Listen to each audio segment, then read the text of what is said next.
வாசிக்கும்படியாக தெரிந்து கொண்ட வேத பகுதி அப்போஸ்தலருடைய புஸ்தகம் அதனுடைய 5வது அதிகாரம் அதனுடைய 39வது வசனத்தை வாசிக்க கேட்கலாம். தேவனால் உண்டாயிருந்தேனே ஆனால் அதை ஒழித்துவிட உங்களால் கூடாது. தேவனோடே போர் செய்கிறவர்களாய் காணப்படாதபடிக்கு பாருங்கள் என்றான். அல்லேலூயா. தேவனால் ஒருவேளை இது செய்யப்பட்டதுன்னா உங்களால் என்ன பண்ண முடியாது, எதிர்த்து நிற்க முடியாது. தேவனோடு போர் செய்கிறவளாய் காணப்படாதபடிக்கு பாருங்கள் என்றார். சில விஷயங்கள் வேதத்தில் எப்படி குறிப்பிடப்படுதுன்னா, சிலதை தேவன் நியமிக்கிறார். அது தேவனால் நியமிக்கப்பட்டது என்று சொன்னால் நீங்கள் எவ்வளவுதான் எதிர்த்து நின்னாலும் என்ன நடக்காது, அதை வெல்ல முடியாது. ஆனால் அதை வெல்ல முயற்சிப்பது என்பது தேவனிடத்தில் போர் செய்வதற்கு சமம் என்று சொல்லி வேதம் சொல்லுகிறது. இன்று தேவ சமூகத்தில் நம்ம எல்லாரும் வந்திருக்கிறோம். தேவனோடு போர் செய்கிறவர்களாக இருக்கிறோமா? தேவனோடு போர் அப்படின்னா தேவனுடைய சித்தம் ஒன்று இருக்குது. ஆனால் நான் என்ன பண்ணுறேன், எனக்கான சித்தத்தை வைத்து தேவ சமூகத்தில் நிற்க நினைக்கிறேன்னா வேதம் சொல்லுது, நீ தேவனோடு போர் செய்யாதபடி உன்னை பார்த்துக்கொள் என்று சொல்லுகிறார். இந்த வார்த்தையை சொன்னது யாரு? வேதத்தில் வாசிங்க, அதனுடைய 34வது வசனத்திலிருந்து. அப்பொழுது சகல ஜனங்களாலும் கனம் பெற்ற ஞான சாஸ்திரியாகிய கமாலியான் என்னும் பெயர் கொண்ட ஒரு பரிசேயன் ஆலோசனை சங்கத்தில் எழுந்திருந்து அப்போஸ்தலரை சற்று நேரம் வெளியே கொண்டு போகச் சொல்லி சங்கத்தாரை நோக்கி, இஸ்ரவேலே, இந்த மனுஷருக்கு நீங்கள் செய்ய போகிறதை குறித்து எச்சரிக்கையாக இருங்கள். ஏனென்றால் இந்த நாட்களுக்கு முன்னே தேயுதாஸ் என்பவன் எழும்பி தன்னை ஒரு பெரியவனாக பாராட்டினான். ஏறக்குறைய 400 பேர் அவனை சேர்ந்தார்கள். அவன் மடிந்து போனான். அவனை நம்பின அனைவரும் சிதறி அவமாய் போனார்கள். அவனுக்கு பின்பு குடிமதிப்பு நாட்களிலே கலிலேயனாகிய யூதாஸ் என்பவன் எழும்பி தன்னை பின்பற்றும்படி அநேக ஜனங்களை இழுத்தான். அவனும் அழிந்து போனான். அவனை நம்பியிருந்த அனைவரும் சிதறடிக்கப்பட்டார்கள். இப்பொழுது நான் உங்களுக்கு சொல்வது என்னவென்றால், இந்த மனுஷருக்கு ஒன்றும் செய்யாமல் இவனை விட்டுவிடுங்கள். இந்த யோசனையும் இந்த கிரியையும் மனுஷ உண்டாயிருந்தால் ஒழிந்து போம். தேவனால் உண்டாயிருந்ததே ஆனால் அதை ஒழித்து விட உங்களாலே கூடாது. தேவனுடைய போர் செய்கிறவர்களாய் காணப்படாதபடிக்கு பாருங்கள் என்றான். தேவனால் உண்டாயிருந்ததே ஆனால் அதை ஒழித்து விட உங்களால் கூடாது. தேவனுடைய போர் செய்வர்களாய் காணப்படாதபடி பாருங்கள் என்றான். இந்த இடத்துல கமாலியேல் என்பவரை குறித்து நம்ம பார்க்கிறோம். கமாலியேலை நம்ம வேதத்தில் இன்னொரு இடத்துலையும் கேள்விப்பட்டிருப்போம், எல்லாருக்கும் தெரிஞ்ச மாதிரி. என்ன பவுல் சொல்லுகிற போது சொல்லுவான், நான் கமாலியனுடைய பாதத்தில் அமர்ந்து வேதத்தை கற்றுக்கொண்டவன் அப்படின்னு சொல்லுவான். வேதம் இவரை குறித்து சொல்லுகிற போது என்ன சொல்லுகிறது என்று சொன்னால், இவர் திருச்சட்டத்தின் ஆசிரியர் அப்படின்னு சொல்லுது. அப்படின்னா என்ன? பைபிளை கற்றுக் கொடுக்கக்கூடிய ஒரு நபர். பைபிளை கற்றுக் கொடுக்கக்கூடிய நபரை, இந்த நபரை தேடி தான் பவுல் வராரு. அவருடைய நாட்டிலிருந்து இவரிடத்தில் தங்கி தான் இவர் பைபிளையே கற்றுக்கிறார். அப்படிப்பட்ட மனுஷன் அவர் யூதனாக இருக்கிறார். அவர் யூத வேதத்தை, யூத வேதம் என்னது? மோசையின் காலத்தில் கொடுக்கப்பட்ட 10 கற்பனை தான். மெஸ்ஸியா வருவார், வந்தவர் மெஸ்ஸியா நான் ஏற்றுக்க மாட்டேன், நான் என்ன பண்ணுவேன், மெஸ்ஸியாவை ஆராதிப்பவர்களை துன்புறுத்துவேன். இப்படி இருக்கக்கூடிய கொள்கையின் அடிப்படையில் இருக்கக்கூடியவர் தான் யாரு? இந்த கமாலியல். இப்ப கமாலியல் இந்த வார்த்தையை சொல்ல காரணம் என்ன? சீஷர்களை பிடிக்கிறார்கள். நீ எப்படி அவர் நாமத்தில் நீ ஊழியம் செய்யலாம்? அவர் நாமத்தை குறித்து சொல்லக்கூடாதுன்னு உனக்கு சொன்னமா இல்லையா? எப்படி நீ ஊழியம் செய்யலாம்? அவர்கள் என்ன செஞ்சாங்க? யாசுவாவை மெஸ்ஸியா என்று சொல்லி அறிவித்துக் கொண்டிருந்தார்கள். கோவம் வந்துடுச்சு, புடி அவனெல்லாம் தூக்கு, சிறையிலே போடு அப்படின்னு போட்டு என்ன பண்ணிட்டாங்க? ஜெயிலில் போட்டாப்புல. நீங்கள் நல்லா கவனிக்கணும், யாசுவாவை மெஸ்ஸியா என்று சொன்னதற்காக சீஷர்களை பிடித்து ஜெயிலில் போட்டாச்சு, காவல் வச்சாச்சு. திடீரென்று சொல்லி ராத்திரியில் தேவதூதன் கடந்து வரான். கடந்து வந்து சிறைச்சாலையின் கதவை திறந்து விட்டுட்டு, நீ கிளம்பு, தேவாலயத்தில் பிரசங்கம் பண்ணுங்கிறாப்புல. கதவு திறக்கப்பட்டுடுச்சு. சீசன் என்ன பண்ணி ஆகணும்? போகணும். இவன் பாட்டுக்கு என்ன பண்ணிட்டான்? தேவாலயத்தில் பிரசங்கம் பண்ண ஆரம்பிச்சிட்டான். அங்கே போய் என்ன பிரசங்கம் பண்ணுறான்? யாசுவாவே மெஸ்ஸியான்னு பிரசங்கம் பண்ணிட்டு இருக்கிறான். இப்போ ஏற்கனவே கோபத்தில் இருக்கிறாங்கல்ல, சிறைச்சாலையில் அடைச்சாங்கல்ல, டே அவனை வர சொல்றா அப்படின்னு சொல்லிட்டு ஆள் அனுப்புனா சிறைச்சாலையில் ஆள் இல்லை. ஏன்? ராத்திரியே தேவதூதன் வந்து கதவை திறந்து விட்டு நீ இங்கே இருக்க வேண்டிய ஆள் இல்லை, உனக்கு ஊழியம் இருக்குன்னு அனுப்பி விட்டார். அவன் போய் தேவாலயத்தில் போயிட்டு யாசுவாவே மெசியா என்று சொல்லி அறிவித்துட்டு இருக்கிறான். இன்னும் கோவம் வந்துருச்சு. எங்கடா அவன் இருக்கான்னு பார்த்தா தேவாலயத்தில் இருக்கிறான். புடி அவனை, புடி. எல்லாரையும் பிடிச்சாச்சு. பிடிச்சி அவனிடத்தில் கேட்கப்பட்ட கேள்வி என்னன்னா, உன்ட்ட நான் என்ன சொல்லி அனுப்புனேன்? வாசிக்கலாம், அதனுடைய 5:28 வாசிங்க. நீங்கள் அந்த நாமத்தை குறித்து போதகம் பண்ணக்கூடாதென்று நாங்கள் உங்களுக்கு உறுதியாய் கட்டளையிடவில்லையா? அப்படி இருந்தும் இதோ எருசலேமே உங்கள் போதகத்தினாலே நிரப்பி அந்த மனுஷோட இரத்தப்பிள்ளை எங்கள் மேல் சுமத்த வேண்டும் என்று இருக்கிறீர்கள் என்று சொன்னான். பாருங்க, உன்ட்ட நான் என்ன சொல்லி அனுப்புனேன்? அவர் நாமத்தை சொல்லக்கூடாதுன்னு சொன்னேன். அதான் உனக்கு கொடுத்த டாஸ்கே. உன சிறைச்சாலையில் தூக்கிப்பட்டு அந்த ராத்திரிக்குள்ளாடி நீ பரப்பிக்கிட்டு இருக்கிற. என்னதான்டா அவன் பிரச்சனை? இரத்தப்பழி எங்கள் மீது ஏன் சுமத்துக்கிற அப்படின்னு என்ன பண்றாப்புல கேள்வி எழுப்புற. நீ சரிப்பட்டு வர மாட்ட, உன்னை கொலை செய்ய போறோம் அப்படின்னு தீர்மானிக்கப்படுது. யார? சீஷர்களை. சீஷர்களை கொலை செய்ய வேண்டும் என்று சொல்லி தீர்மானிக்கப்படுது. முடிவு பண்ணிட்டாப்புல. இப்போ நடுவில் சம்பந்தமே இல்லாமல் யார் வரா? கமாலியல் வரார். கமாலியலுக்கு ஒரு மதிப்பு இருக்கு. ஏன்? வேதம் தெரிஞ்சவன். அவன் சொல்கிறான், தேயூசுன்னு ஒருத்தன் இருந்தான், யூதாசுன்னு ஒருத்தன் இருந்தான். இவனுங்க பின்னாடியும் கூட்டம் கூடிச்சு. ஆனால் கொஞ்ச நாள் என்னாச்சு? விழுந்து போனாப்புல, செதறி போனாப்புல. ஒருவேளை பாருங்க, அந்த இடத்துல நீங்கள் புரிஞ்சு, ஒருவேளை இது தேவனால் நடக்கலன்னா அதுவே போயிடும். ஆனால் ஒருவேளை தேவனால் நடந்திருந்தா, தேவனோடு போர் செய்யாதபடி நீங்கள் உங்களை பார்த்து கொள்ளுங்கள். அல்லேலூயா. இவனும் தேயூச மாதிரி, இவனும் யூதாச மாதிரி இருந்தா நமக்கு பிரச்சனை இல்லை. ஒருவேளை இவன் தேவ மனுஷனா இருந்துட்டா, தேவ மனுஷனா இருந்துட்டா தேவனோடு நீங்கள் போர் செய்வதற்கு சமம். அப்ப அதை செய்யாதபடி நீ என்ன பண்ணு? எச்சரிக்கையாயிரு என்று சொன்னபோது சாவு நீங்கி போயிடுச்சு. கபாலியல் சொன்ன காரணத்திற்காக அவனுக்கு வர இருந்த சாவு நீங்கி போயிடுச்சு. நீங்கள் அதனுடைய 40வது வசனத்தை வாசிங்க. அப்பொழுது அவர்கள் அவனுடைய யோசனைக்கு உடன்பட்டு அப்போஸ்தலரை வரவழைத்து அடித்து யாசுவாவின் நாமத்தை குறித்து பேசக்கூடாதென்று கட்டளையிட்டு அவர்களை விடுதலையாக்கினார்கள். அவருடைய நாமத்துக்காக தங்கள் அவமானம் அடைவதற்கு பாத்திரராக எண்ணப்பட்டபடியினால் சந்தோஷமாய் ஆலோசனை சங்கத்தை விட்டு புறப்பட்டு போய். அல்லேலூயா. மறுபடியும் என்னாச்சு? அவனை கூப்பிட்டு அடிச்சு, நாமத்தை மட்டும் சொல்லக்கூடாது அப்படின்னு சொல்லிட்டு மறுபடியும் அனுப்பி வச்சுட்டாப்ல. இப்போ அவன் சந்தோஷப்படுறான் அடிச்சதுக்கு. ஏன்? கொலை செய்ய போனாங்க, சரி, மறுபடியும் கொலை செய்ய வேணாம், மறுபடியும் கூப்பிட்டு 2 அடி அடிச்சுட்டு நாமத்தை சொல்லக்கூடாது. இவன் சந்தோஷமா போறான். ஏன்? நான் எதுக்கு அடி வாங்கினேன்? யாசுவாவே மெசியா என்று சொன்னதற்கு அடி வாங்கினேன்னு சொல்லிட்டு மறுபடியும் போய் என்ன பண்றான்? யாசுவாவே மெசியா என்று சொல்லி ஊழியம் செய்கிறான். இது சீஷர்களுடைய வாழ்க்கையாக இருந்துச்சு. அல்லேலூயா. ஆனால் இதில் கபாலியல் சொன்ன அந்த செய்தி ரொம்ப முக்கியமானது இல்லையா?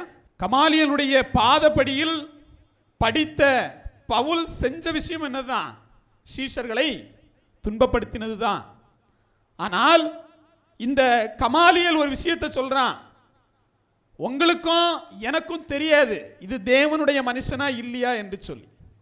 இது தேவனுடைய மனுஷன் என்று சொன்னால் நீங்கள் தேவனோடு போர் செய்வது போல் ஆகிவிடும்.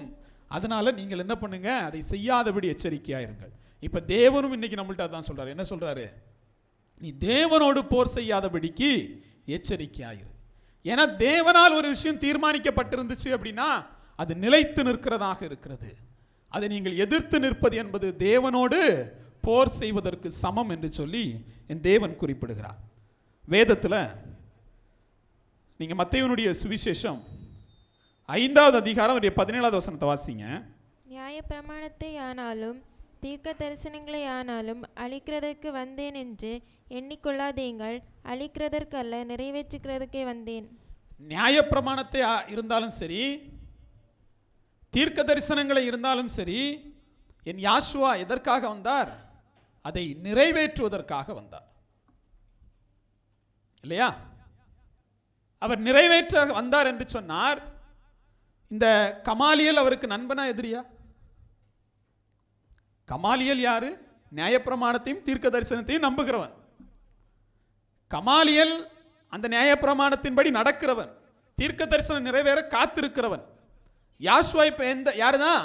இதை நிறைவேற்றும்படியாக வந்தவர். அப்போ கமாலியலும் யாசுவாவுக்காக தான் ஊழியம் செய்கிறான். ஆனால் தீர்க்க தரிசனம் நிறைவேறினதா இல்லையா என்கிற கேள்விதான் அவங்களுக்கு. தீர்க்க தரிசனம் உரைக்கப்பட்டுச்சு யாசுவா வருவார் என்று சொல்லி, அது இவர்தான் என்கிற நம்பிக்கை இல்லாத யூதர்கள் தான் சிலர் இருக்காங்க. நம்ம என்ன நினைச்சோம், யூதர்னாலே கைவிடப்பட்டுட்டாங்க அப்படின்னு நினைக்கிறோம். அப்படி இல்லை. அவன் முற்று முழுதும் வேதத்தை கையில் வச்சு அதை நம்பி அதை தொழுதுகிட்டு இருக்கிறான். ஆனால் அவன் ஒரு தீர்க்க தரிசனம் நிறைவேறினதா இல்லையா என்கிற சந்தேகத்தில் இருக்கிறான். அதனால தான் வேதம் சொல்லுகிறது, புறஜாதிகளிடத்தில் ரட்சிப்பு முடிந்த பிற்பாடு மறுபடியும் அந்த ரட்சிப்பு எங்க போகுது? யூதர்களிடத்தில் மறுபடி போகுது. மறுபடி அவரை சேர்த்துக் கொள்கிறார். அப்ப இன்னைக்கும் அந்த நம்பிக்கை வந்துருச்சுன்னா அவன் மெசியாவை ஏத்துக்கிட்டானா அவனும் மெசியாவுடைய பிள்ளை தான். அல்லேலூயா. அப்ப நம்ம என்ன நினைக்கிறோம்னா நாங்க மட்டும்தான். அப்படி இல்லை. அவன் நியாயப்பிரமாணத்தின்படி தீர்க்க தரிசனம் நிறைவேற காத்திருக்கக்கூடிய தேவனுடைய பிள்ளை. கமாலியேல் சொன்னது தேவனுக்கு உகந்ததாக இருந்தால் அது நிலைத்து நிற்கும். ஒருவேளை இந்த சீஷர்கள் யாரா இருக்கலாம்? தேவனால் நியமிக்கப்பட்டவர்களாக இருக்கலாம். இதே வழியில் வந்த பவுல் ஒரு நாள் பிரசங்கிக்கிறான், யாசுவாவே மெசியா என்று சொல்லி. அப்ப தேவ சமூகத்தில் நியாயப்பிரமாணத்தையும் தீர்க்க தரிசனையும் தள்ளிக்கிட்டு நீங்களும் நானும் யாசுவா இடத்துல போக முடியாது. ஏன்? நியாயப்பிரமாணங்கள் இன்று வரை இருக்குதா? இருக்குது. தீர்க்க தரிசனங்கள் இன்று வரை நிறைவேறுதா? நிறைவேறுது. ஏன்? தீர்க்க தரிசனமே இல்லை அப்படின்னா யோவான் கொடுத்த வெளிப்படுத்தல் சுவிசேஷத்தின்படி யாசுவா வருவார்னு நீங்கள் நான் நம்ப முடியாது. தீர்க்க தரிசனம் இல்லைன்னு வச்சுக்கோங்களேன், வெளிப்படுத்தல் புஸ்தகம் இருக்கா? இல்லையே. அப்ப அவர்களிடத்தில் கொடுக்கப்பட்ட நியாயப்பிரமாணம் தான் நம்ம கையில் இருக்கு. அவர்களிடத்தில் உரைக்கப்பட்ட தீர்க்க தரிசனம் தான் நம்ம கையில் இருக்கு. உங்களுக்குன்னு தனியா என்ன இல்லை, ஒரு வேதத்தை என் தேவன் கொடுக்கல. நம்ம என்ன நம்புறோம்னா, எனக்குன்னு தமிழ் வேதத்தை தனியாக கொடுத்தாருன்னு நினைக்கிறோம், எனக்குன்னு இங்கிலீஷ் பைபிளை தனியாக கொடுத்தாருன்னு நினைக்கிறோம். அப்படித்தானே? எங்கேயாவது தேவன் தமிழர்களை தெரிந்தெடுத்து வேதத்தை எழுதினாரா? பரிசுத்த ஆவியால் நிரப்பப்பட்டு ஏதாவது தமிழர்கள் எழுதினார்களா? இங்கே மொழிபெயர்ப்புகள் நடந்துச்சு. நம்ம முற்றிலும் வேறுபட்ட மதம்னு நினைக்கிறோம். அவன் வேதத்தை திருடி வச்சு, அவன் தீர்க்க தரிசனத்தை திருடி வச்சுக்கிட்டு, அதை மொழிபெயர்த்து மட்டும் கையில் வச்சுக்கிட்டு நாங்கள் தனியான ஒரு மதம். ஆமாம், ரொம்ப தனியாக நிற்கிறீங்க. யாசுவா கூடயும் இல்லை, தீர்க்க தரிசனத்துக்கு கூட இல்லை, நியாயப்பிரமாணத்தின் கூட இல்லை, தனியாக நிற்கிறீங்க. இப்போ யாசுவாவை மெசியா என்று அறிவித்தவர்கள் சீஷர்கள், மெசியா இன்னும் வரலப்பா, நாங்கள் மெசியாவுக்காக காத்திருப்பேன்னு சொன்ன ஒரு கூட்ட யூதர்கள்னு ரெண்டு பிரிவு தான் அங்கே இருந்துச்சே தவிர கிறிஸ்தவர்கள் யூதர்கள்னு அங்கே இல்லை. நீங்கள் எங்கேயாவது இஸ்ரேலில் கிறிஸ்தவர்களை பார்க்க முடியுமா? ஆமாம், பார்க்க முடியும். இங்கேருந்து போய் ரோமன் கத்தோலிக்கல் போய் என்ன பண்ணுறான், ஒரு சபையை கட்டி எழுப்பி அங்கே கிறிஸ்தவ வழிபாடு நடக்குது. நீங்கள் இந்த கொடுமை என்னன்னு தெரியும்ல, ஈஸ்டர் முடிஞ்சிச்சுல, உங்களுக்கு முடிஞ்சிச்சுல, ஈஸ்டர் எல்லாருக்கும் முடிஞ்சிச்சு. இன்னும் ஈஸ்டர் முடியலை. சில நாடுகளில், உக்ரைனில் இன்னும் ஈஸ்டர் முடியலை. மே மாதம் 5ஆம் தேதி தான் அவனுக்கு ஈஸ்டர் வருது. ரஷ்யாவில் இன்னும் ஈஸ்டர் முடியலை, அவனுக்கு மே 5ஆம் தேதி தான் வருது. ஏன் இந்த பாகுபாடு? நீங்கள் இஸ்ரேல் எடுத்துக்கிட்டீங்கன்னா, இதுக்கு முன்னாடி ஒருத்தன் என்ன பண்ணிட்டான், ரோமன் கத்திக்க சபையில எல்லாம் ஈஸ்டர் கொண்டாடி முடிச்சுட்டான். இஸ்ரேல் மக்களுக்கு முன்னாடி கிறிஸ்தவன் எவ்வளோ பைத்தியக்காரன்னு பாருங்க. ஒரு சபையை பார்க்குறான், ஈஸ்டர் வந்துச்சுன்னு கொண்டாடி முடிக்கிறான். 2 மாதம் கழிச்சு ஆர்த்தோடாக்ஸ் சபையில் இருக்கவன் மறுபடி ஈஸ்டர் கொண்டாடுறான். இவனும் அங்கே இடம் வாங்கி போட்டு சபையை கட்டி வச்சிருக்கான், அவனும் அங்கே இடத்த வாங்கி போட்டு சபையை கட்டி வச்சிருக்கான். ஈஸ்டர் 2 தேதியில். யாரா நீங்க? ஏன் இஸ்ரேலுக்கு ஈஸ்டர் இல்லை? எங்க பிறந்தாரோ, எங்க வளர்ந்தாரோ, எங்க உயிர் தெழுந்தாரோ அவனுக்கு ஈஸ்டர் என்று சொல்லி ஒரு பண்டிகை இல்லை. அவனுக்கு பஸ்கா என்கிற பண்டிகை தான் இருக்கு. அவன் உயிர் தெழுதலையும் அவன் மரணத்தையும் யாசுவாவை நினைவு கூடக்கூடிய பண்டிகையாக ஈஸ்டரை வச்சுக்கல, அவன் பஸ்காவை வைத்திருக்கிறான்.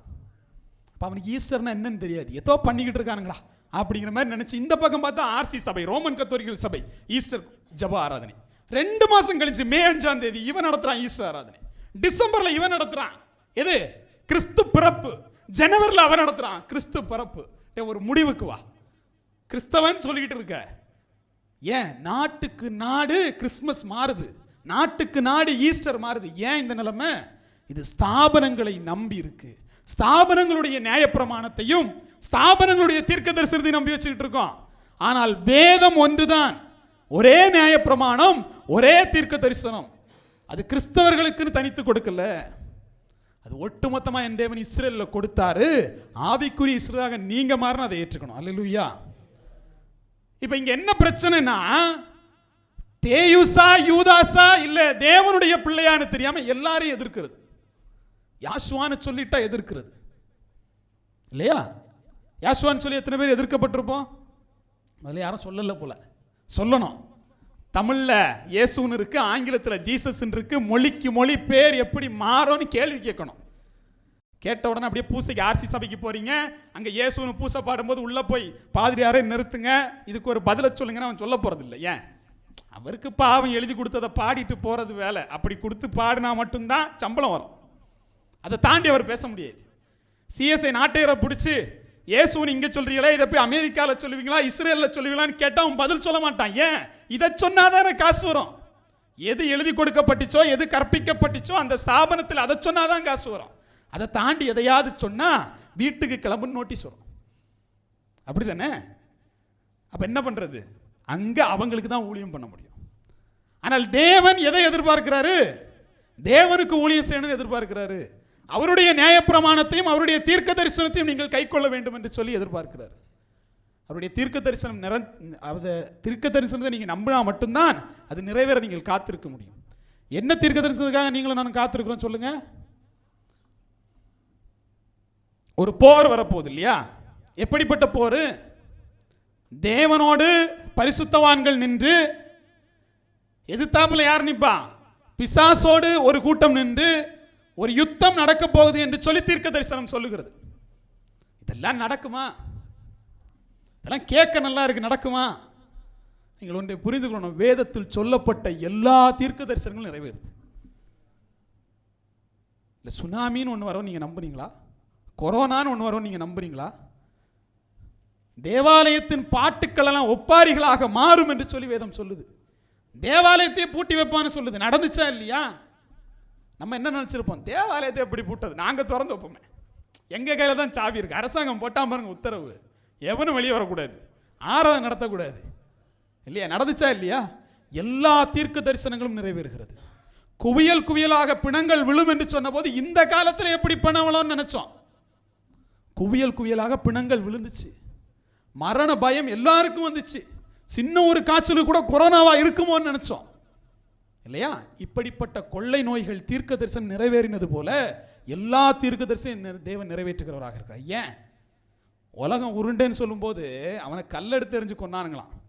பைபிளில் ஏற்கனவே என் தேவன் என்ன சொல்லிட்டாரு? உலகம் உருண்டேன்ட்டார். அப்படிப்பட்ட வெறுமனே வேத புத்தகம் இல்லை, இது விஞ்ஞான புத்தகம். நீ லேட்டா கண்டுபிடிப்ப, இங்க ஆல்ரெடி எழுதிட்டாரு. வேதத்தில் ஒரு வசனம் இருக்கு, அவர் நியாயம் தீர்க்கிற போது வானமும் பூமியும் அப்படியே ஒளிந்து போயிருமா. அப்ப எங்க வச்சு நியாயம் தீர்ப்பாரு? வானமும் இல்லை பூமியும் இல்லை, எங்க வச்சு நியாயம் தீர்ப்பாரு? இது எட்டாவது அறிவு. எப்படி? வானம் இல்லை பூமியும் இல்லைன்னா நீங்க நான் நிக்கிறதுக்கு ஒரு இடம் வேணும் இல்ல, அவர் இருக்கிறதுக்கு ஒரு இடம் வேணும் இல்ல. இப்ப இப்படி எடுங்களேன், உங்களை சேர்ப்பதற்கு ஒரு இடமும் பிசாசையும் அதனுடைய கூட்டத்தை சேர்ப்பதற்கு ஒரு இடமும் இருக்கான். அப்ப மனிதனுடைய விஞ்ஞானத்தின் எண்ணத்திற்கு எட்டாத செயல்களை என் தேவன் செய்கிறார். ஏன்னா அவனால இப்பதான் என்ன பண்ண முடியுது? வேற கோள் இருக்கு, அங்க வாழலான்னு நினைக்கிறோம், வாங்க போலாமான்னு இப்பதான் டிக்கெட் போடுறான் பக்கத்து கோளுக்கு.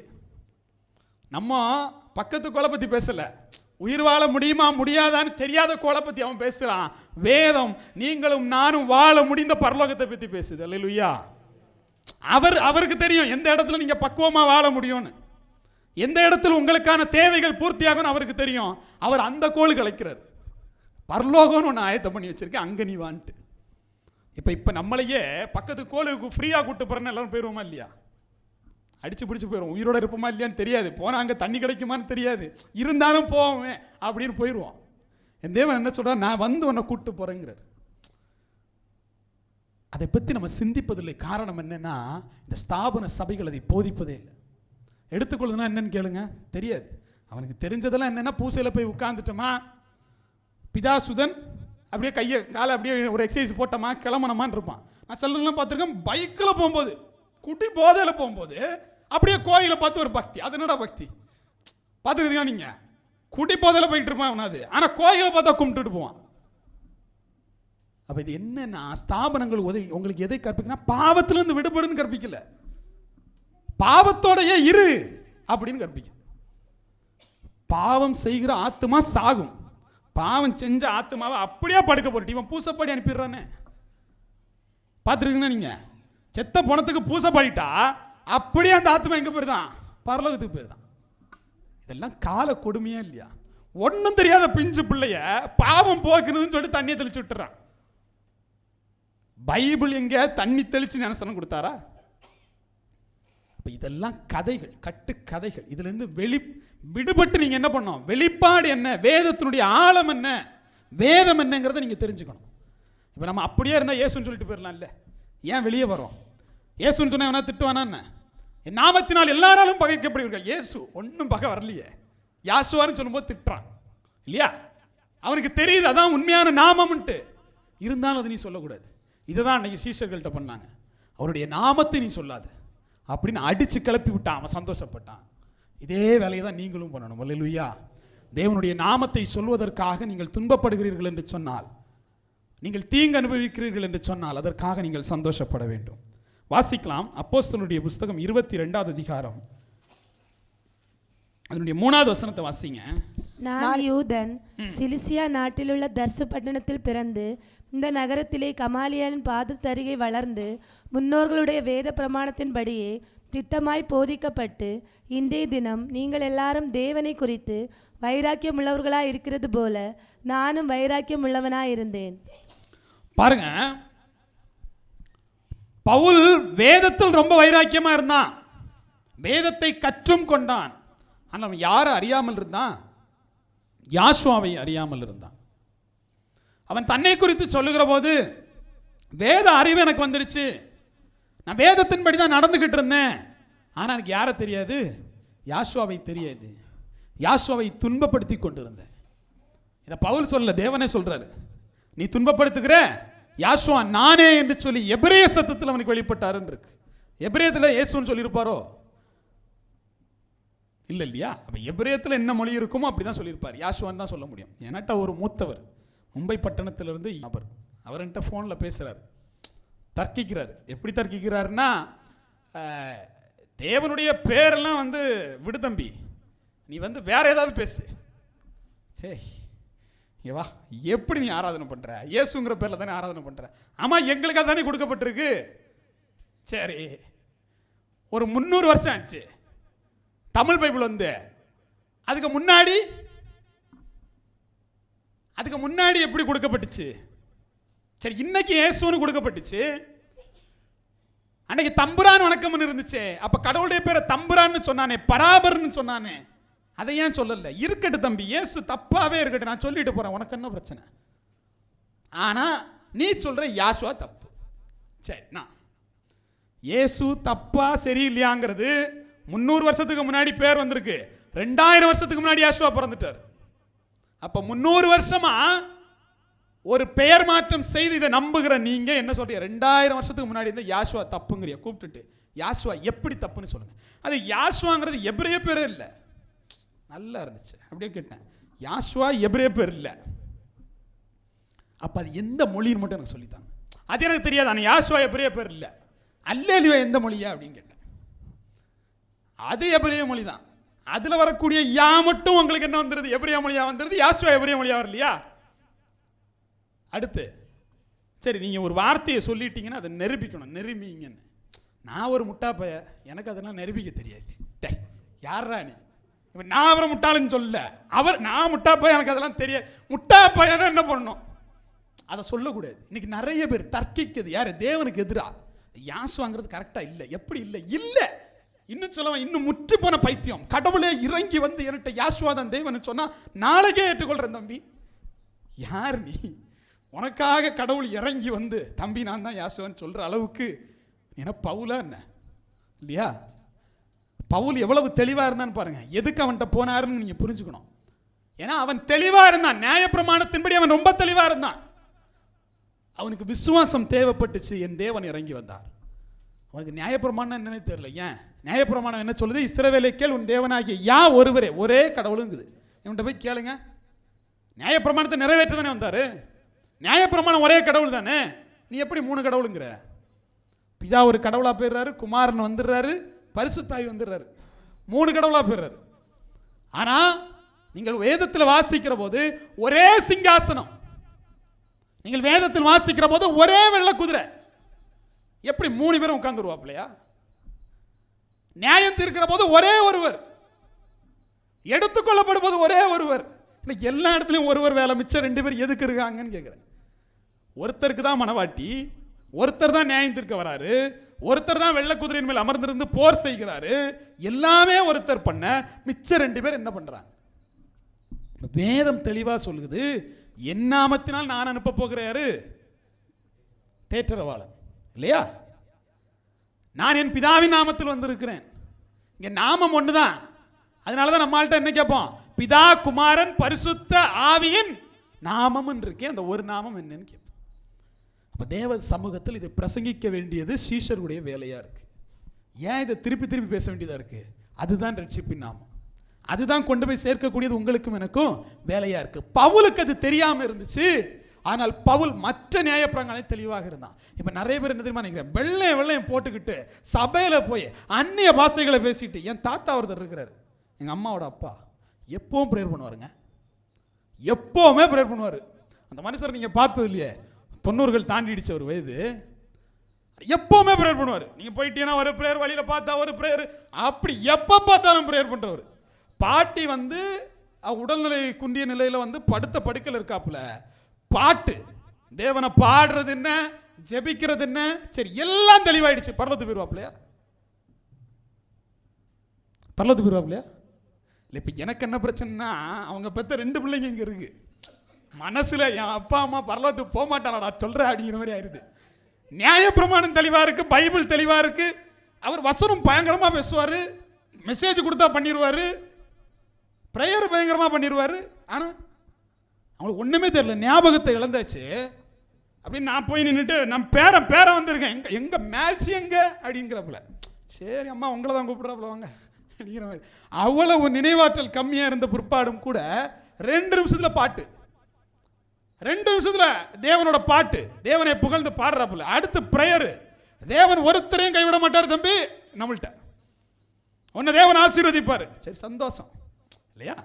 வயதானவர்கள் ஆசீர்வதிப்பது சந்தோஷம். நான் என்ன கேட்கிறேன், இவ்வளவு உண்மையாக இருந்தும் என் தேவன் ஏற்றுக்கொள்வாரா? ஏன் ஏற்றுக்கொள்ளல?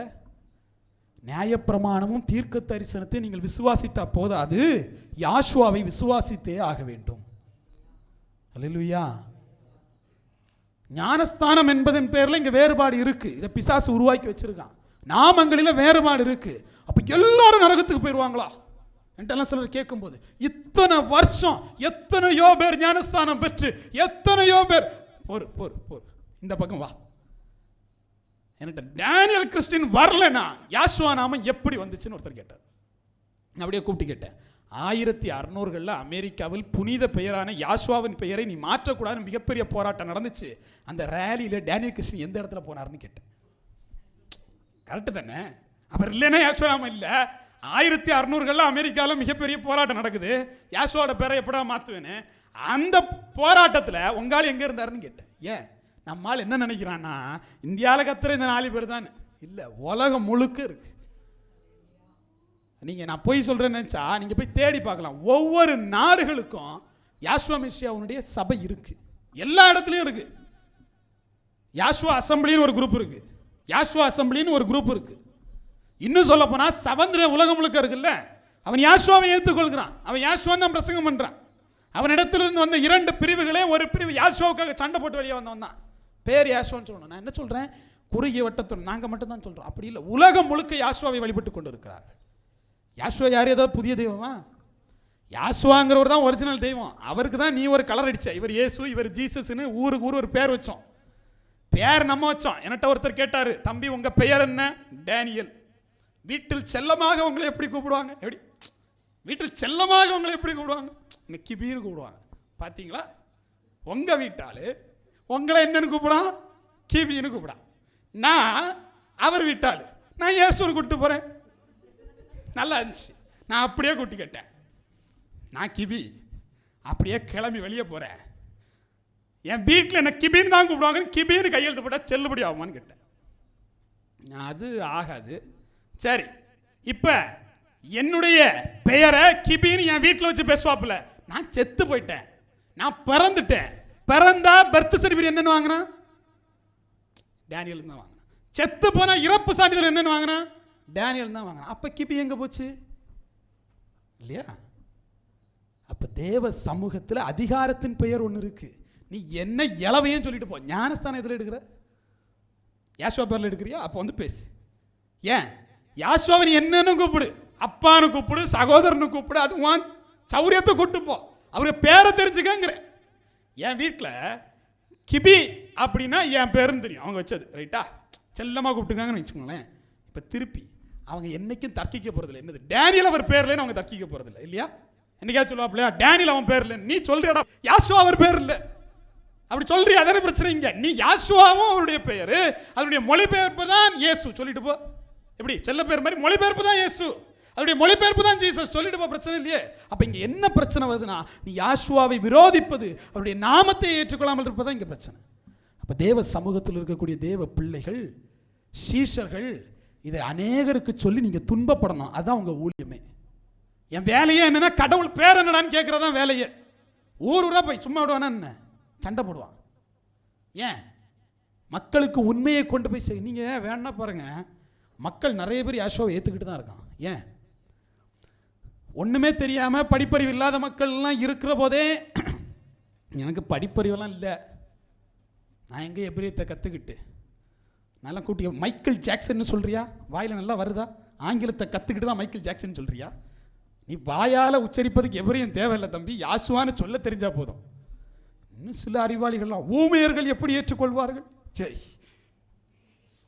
எப்படிப்பட்ட உலகத்தில் வாழ்றோன்னா ரொம்ப கஷ்டம். எப்படி? ரொம்ப ரொம்ப கஷ்டம். ஏன்னா அவனுக்கு இது நாமன்னு தெரியும், இதை தாண்டி எதை வச்சு தர்க்கிக்கலாம் அப்படின்னு பார்ப்பான். ஆனால் யாசுவா அவனுடைய சீஷர்கள் எந்த இடத்துலையுமே காம்ப்ரமைஸ் பண்ணல. ஜெயிலில் போடும்போது, கொலை செய்யப்பட கொண்டு போகும்போது, நீ ஊழியத்தையே சேதனை அடித்து துரத்தும் போது கூட அவன் அடுத்த நொடிமே என்ன பண்ணான்? சிறைச்சாலில் கிடக்கிறது எதுக்குன்னு தெரியும்ல, யாசுவா தான் மெசியா என்று சொன்னதுக்கு. தேவதூதன் கதவை திறந்து விட்டார்ல, எதுக்கு? போய் யாசுவா தான் மெசியான்னு சொல்லுன்னு. அங்கேயும் போய் என்னதான் சொல்றான்? யாசுவா தான் மெசியான்னு சொல்றான். இதுதான் சீஷர்களுடைய வேலையாக இருக்கிறது. இப்போ நீங்களும் நான் என்ன பண்ணணும்? அந்த யாசுவாவுக்காக ஊழியம் செய்ய கற்றுக்கொள்ள வேண்டும். அதுக்கு உங்களுக்கு தெரிய வேண்டியது என்ன தெரியுமா? தேவனோடு போர் செய்கிறவர்களாக நான் இருக்கிறேனா, அது ரொம்ப முக்கியம். பவுலுக்கு என்ன தெரியல? அவன் தேவனோடு போர் செய்கிறான்னு தெரியல. நீ துன்பப்படுத்துகிற யாசுவா நானே என்று சொன்னார். காரணம் என்ன? அவன் எல்லா நியாயப்பிரமாணமும் தீர்க்க தரிசனமும் தெரிந்த பிற்பாடும் கூட அவன் தேவனோடு போர் செய்து கொண்டே இருந்தான். வாசிக்கலாம், அப்போஸ்தலருடைய புஸ்தகம் 5வது அதிகாரம் 40வது வசனத்தை வாசிங்க. அப்பொழுது அவர்கள் அவருடைய யோசனைக்கு உடன்பட்டு அப்போஸ்தலரை வரவழைத்து அடித்து யாசுவாவின் நாமத்தை குறித்து பேசக்கூடாதென்று கட்டளையிட்டு அவர்களை விடுதலையாக்கினார்கள். இப்போ ஒரு கட்டளை பிறப்பிக்கப்படுது, யாசுவாவுடைய நாமத்தை குறித்து நீங்கள் பேசக்கூடாது என்று சொல்லி. இதை சொல்றது யாரு? இவ்வுலக மனிதர்கள். அப்ப இந்த உலக மனிதர்களின் மூலமாக முதல்ல என்ன பண்ணிச்சு? யாசுவாவுடைய நாமமானது அது மறைக்கப்பட ஆரம்பித்தது. முதலாகவே எந்த நாட்டில் ஊழியம் செய்யணுமோ அந்த நாட்டிலேயே ஒரு சட்டம் பிறப்பிக்கப்படுது. என்னது?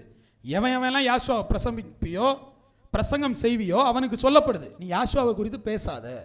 எல்லாரும் கேட்குறாங்கல்ல, நாமம் எப்படி மறைக்கப்பட்டதுன்னு. விட எங்கே தான் இருக்குது? பைபிள்லே தான் இருக்குது. ஏன்? இந்த நாமத்தை நீ சொல்ல சொல்ல இரத்தப்பழி எங்கே மேலே வரும்? அதனால யாசுவாவின் நாமத்தை சொல்லாதே என்று சொல்லி கற்பிக்கப்படும். என்னாகமத்தினுடைய புஸ்தகம் 16வது அதிகாரம் அதனுடைய 3வது வசனத்தை வாசிக்கலாம். மோசேக்கும் ஆரோனுக்கும் விரோதமாக கூட்டம் கூடி அவர்களை நோக்கி, நீங்கள் மிஞ்சி போகிறீர்கள், சபையார் எல்லாரும் பரிசுத்தமானவர்கள், யா அவர்கள் நடுவில் இருக்கிறாரே, இப்படி இருக்க யாவுடைய சபைக்கு மேலாக உங்களை ஏன் உயர்த்துகிறீர்கள் என்றார்கள்.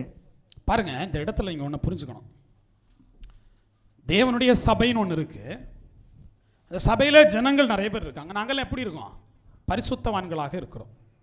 நாங்கள்லாம் பரிசுத்தவான்களாக இருக்க, எங்கள் சபையில் தேவனும் இருக்க, மோசே நீ என்ன உன்னை உயர்த்தி கொள்ற அப்படின்னு கேள்வி எழுப்பப்பட்டுச்சு. மோசேயும் ஆரோனுக்கும் எதிராக சபையார் கூட்டம் கூடி, அது என்ன நீங்க மட்டும் உயர்ந்து நிற்கிறது? சபையில் யாசுவா இருக்கார்ல, தேவன் இருக்கார்ல, ஜனங்களெல்லாம் பரிசுத்தமாக இருக்கிறோம்ல, அது என்ன நீங்கள் உங்களை மட்டும் உயர்த்தி கொள்வது என்று சொல்லி கேள்வி எழுப்பப்படுது. இதுக்கு காரணம் யார் அப்படின்னு பார்த்தீங்கன்னா, லேவி கோத்திரத்தில் இருக்கக்கூடிய கோராகு எனக்கூடியவர் ஒருத்தர் இருக்கிறார். அதே மாதிரி ரூபன் கோத்திரத்தில் இருக்கக்கூடிய எலியாபின் மகன் தாத்தான், இவங்க எல்லாம் சேர்ந்துக்கிட்டு ஆரோன், இவங்க எல்லாம் சேர்ந்துக்கிட்டு ஆரோனுக்கும் மோசைக்கும் எதிராக என்ன பண்ணுறாங்க, ஜனங்களை கூட்டம் கூட வைக்கிறாங்க. நம்ம எல்லாரும் தேவனுடைய பிள்ளைகள், நம்ம எல்லாரையும் அடிமைத்தனத்தை மீட்டு தான் கொண்டு வந்தார். இவனுங்க தன்னைத்தானே பெருசாக்கிட்டு இருக்கானுங்க, தன்னை உயர்த்தி கொண்டு இருக்கிறாங்க அப்படின்னு சொல்லப்பட்டது. இப்போ மோசைக்கும் ஆரோனுக்கும் கோபம் வரணும் இல்லையா? ஏன் மோசேயும் ஆரோனும் உயர்த்தப்பட்டார்களா, தன்னை உயர்த்தி கொண்டார்களா என்று கேட்டால் அவர்கள் தேவனால் உயர்த்தப்பட்டார்கள். அதை அறியாத இந்த ஜனங்கள் என்ன சொன்னாங்க, ஒரு சபை இருக்குன்னா மோசேயும் ஆரோனும் மட்டும் எப்படி உயர்ந்து நிற்கலாம், நாங்களும் பரிசுத்தமாக தான் இருக்கோம், எங்கள்கிட்டையும் தேவன் இருக்கிறாரு, நீ மட்டும் எப்படி உயர்ந்து நிற்கலாம் என்று சொல்லி ஒரு போர் ஆரம்பிக்குது. 2 பேர் ஒரு பக்கம், மற்ற எல்லாரும் ஒரு பக்கம். இப்போ பாருங்க, தேவனுக்கு பொசுக்குன்னு கோவம் வந்துருச்சு. தேவன் சொல்றாரு, டே மோசே கொஞ்சம் நீங்க மொத்த பேரையும் அழிச்சிடுறேன். இவன் ஒரு 4 பேர் செய்கிற பாவத்துக்கு போய் எல்லாரையும் அழிக்கிறதா அப்படின்னு சொல்லிட்டு அவன் பருந்து பேசி கேட்குறான். உங்க இடத்துல இருக்கக்கூடிய எல்லாரும் என்ன பண்ணட்டும், தேவ சமூகத்துக்கு கறந்து வரட்டும், ஆரோனும் வரட்டும். யாரை தேவன் ஏற்றுக்கொள்றாருன்னு பார்க்கலாம். அவன் ஒரு 250 பேரை வச்சு தூபம் காட்டுறதுக்கு என்ன பண்றான், கொண்டு வரான். இவனும் ஆரோன்ட்ட கொண்டு வர சொல்றான். பாருங்க, இந்த இடத்தில் வேற ஒன்றும் இல்லை. அவர்கள் கேட்டது பிள்ளையான்னு கேட்டால், மிகப்பெரிய பிள்ளையான்னு கேட்டால் எனக்கு தெரியல. ஆனால் தேவன் கொடுத்த தண்டனை ரொம்ப பெருசு. தேவனுக்கு எதிராக போர் செய்வதுன்னா என்னது, தேவன் ஒரு மனுஷனை நியமிக்க நீ எப்படி உன்னை உயர்த்தி கொள்ளலாம் அப்படின்னு சொல்லிட்டு கேட்கிறாப்புல. அதோட முடியல. 10வது வசனத்தை வாசிங்க. அவர் உன்னையும் உன்னோடு கூட லேவியின் புத்திரராகிய உன்னுடைய எல்லா சகோதரரையும் சேர பண்ணினதும் உங்களுக்கு அற்ப காரியமோ, இப்பொழுது ஆசாரிய பட்டத்தையும் தேடுகிறீர்களே என்றார். பாருங்க, இப்ப மோசே கேட்கிறாரு, உன்னை விடுதலையாக்கி தேவன் கொண்டு வந்துட்டாரு, இப்போ உனக்கு ஆசாரிய பட்டமும் தேவைப்படுதா அப்படின்னு யார் கேட்கிறா, மோசே கேட்கிறாரு. சரி, இதுக்கு ஒரு முடிவு வச்சிருவோம். அப்படியே 13வது வசனத்தை வாசிங்க. இந்த வனாந்தரத்தில் எங்களை கொண்டு போடும்படி பாலும் தேனும் ஓடுகிற தேசத்திலிருந்து எங்களை கொண்டு வந்தது அற்ப காரியமோ, எங்கள் மேல் துரைதனம் பண்ண பார்க்கிறீ. இப்போ பாருங்க, இவன் கேட்குறான் ஒரு கேள்வி. பாலும் தேனும் ஓடுற தேசத்தில் இருந்து எங்களை கூட்டிகிட்டு வந்தது மட்டும் இல்லாமல், இந்த வனாந்திரத்தில் கொண்டு போட்டது மட்டும் இல்லாமல், இப்போது எங்கள் மேல் துரைதனம் பண்ண பார்க்கிறீரோ அப்படின்னு அர்த்தம் என்ன? ஆர்சி பைபிள் தெளிவாக சொல்லும், நீர் உம்மை அதிகாரி ஆக்கி கொள்வது என்ன. எப்படி எங்கள் மேலே நீர் பெரிய அதிகாரி மாதிரி உங்களை காட்டிருக்கிறது என்ன? இது என்ன கதை? நல்லா இருந்து எங்களை இங்கே கூட்டு வந்துட்டு இப்போ நீ பெரிய அதிகாரி மாதிரி உனக்கு காமிச்சுக்கிற. யார் கேட்குறா? ஜனங்கள் எல்லோரும் கேட்குறார்கள். இப்போ தேவ சமூகத்தில் நீங்கள் அதனுடைய 16வது அதிகாரம் 35வது வசனத்தை வாசிங்க. அக்கினி யாவுடைய சந்நிதியிலிருந்து புறப்பட்டு தூபம் காட்டின 250 பேரையும் பட்சித்து போட்டது. அதனுடைய 32 33 வாசிங்க. பூமி தன் வாயை திறந்து அவர்களையும் அவர்கள் வீடுகளையும் கோராகுக்குரிய எல்லா மனிதரையும் அவர்களுடனே உண்டான சகல பொருட்களையும் விழுங்கி போட்டது. அவர்கள் தங்களுக்கு உண்டானவர் எல்லாவற்றோடும் உயிரோட பாதாளத்தில் இறங்கினார்கள். பூமி அவர்களை மூடிக்கொண்டது. இப்படி சபையின் நடுவிலிருந்து அழிந்து போனார்கள். பாருங்க, ஒரு சபை, அந்த ஒரே சபையில் 2 விதமான ஜனங்களை நம்ம பார்க்கிறோம். எப்படி ஒரே இஸ்ரவேல் கூட்டத்துக்குள்ளாடி தேவனுடைய நாமத்தை சொல்லுகிறவர்கள் ஒரு பேர், சொல்லாதே என்று தடுக்கிறவர்கள் ஒரு பேரோ, தேவனுக்கு ஊழியம் செய்கிறவர் ஒரு பேர், தேவனிடத்தில் போர் செய்வர்கள் ஒரு கூட்டமோ, அதுபோல ஒரு சபைக்குள்ளாடி 2 கூட்டம் இருந்துச்சு. ஒரு கூட்டம் தேவனுக்கு ஊழியம் செய்யக்கூடிய, தேவனோடு நின்று போர் செய்யக்கூடிய மோசேயும் ஆரோனும், தேவனுக்காக போர் செய்யக்கூடிய மோசேயும் ஆரோனும். இன்னொரு கூட்டம் எப்படிப்பட்ட கூட்டமா இருந்துச்சு? கேராகு, தாத்தான், அபிராம் என்பவர்களுடைய தலைமையில் 250 பேர் சபையிலேயே கூட்டி என்ன சொன்னாங்க, நீங்க உங்களை எப்படி பெரிய அதிகாரி மாதிரி காட்டிக்கிறது, நாங்க பரிசுத்தமா இல்லையா, எங்கள்கிட்ட தேவன் இல்லையா அப்படின்னு எதிர்த்தான். வேதம் சொல்லுது, மோசே சொன்னாராம், என்ன சொன்னாராம், நான் தேவனுடைய மனுஷனே என்றால் இதுவரை உலகத்தில் நடந்திராத ஒரு தண்டனை உனக்கு நடக்கணும். அது எப்படிப்பட்ட தண்டனையா இருக்கணும்னா, இந்த பூமி பிளக்கணும், அதுக்குள்ளாடி நீங்களெல்லாம் விழுந்து செத்து போக வேண்டும் என்று சொல்லி அவன் தேவ சமூகத்தில் வேண்டிக் கொண்டான். அதே நொடி பூமி பிளந்தது. இவர்கள் எல்லோரும் அதில் விழுந்து மரணித்து போனார்கள். எஞ்சிய 250 பேரையும் அக்கினி வந்து பட்சித்து போட்டது என்று சொல்லி வேதம் சொல்லுகிறது. அவர்கள் யாருக்கு விரோதமாக போர் செய்தார்கள் இல்லையா? அதான் தேவன் நியமித்திருந்தால், ஒருவேளை இது தேவனுடைய சித்தமாக இருந்தால் தேவனுக்கு எதிராக போர் செய்யாதபடி பார்த்து கொள்ளுங்கள் என்கிற வசனம் உங்களுக்கு நினைவு இருக்கணும். இது தேவனுடைய சித்தம். மோசேயும் ஆரோனும் தன்னை உயர்த்தி கொள்வது என்பது, அவர்கள் அந்த ஜனத்தை வழிநடத்த வேண்டும் என்பது யாருடைய சித்தமாக இருந்தது? தேவனுடைய சித்தமாக இருந்தது. ஆனால் அதற்கு எதிராக போர் செய்தவருடைய நிலைமை எப்படி இருந்துச்சு? பூமி பிளந்தது, அவர்களை விழுங்கி போட்டது என்று சொல்லி வேதம் சொல்கிறது. இப்ப நீங்களும் நானும் தேவனுக்கு எதிராக போர் செய்கிறோமா? சீஷர்களை அடித்து உதைத்து ஒரு கூட்டம் தேவனுக்கு எதிராக போர் செய்தார்கள். மோசேக்கும் ஆரோனுக்கும் எதிராக எழும்பி நின்று, நீதான் பெரியவனா, நாங்க பெரியவன் இல்லையா என்று கேட்டு ஒரு கூட்டம் என்ன செஞ்சுச்சு? போர் செய்தது.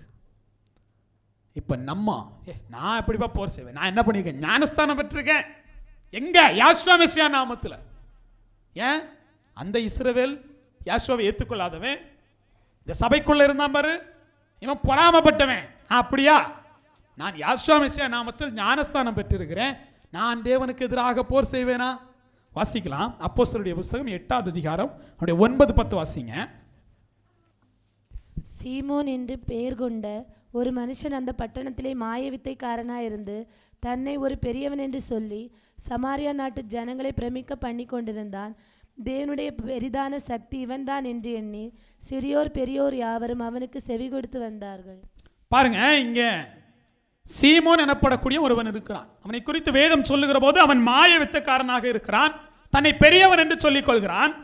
அதோடு முடியல, அவன் நாட்டு ஜனங்கள் பிரமிக்கத்தக்கதாக அவன் என்ன பண்ணிட்டு இருக்கான்?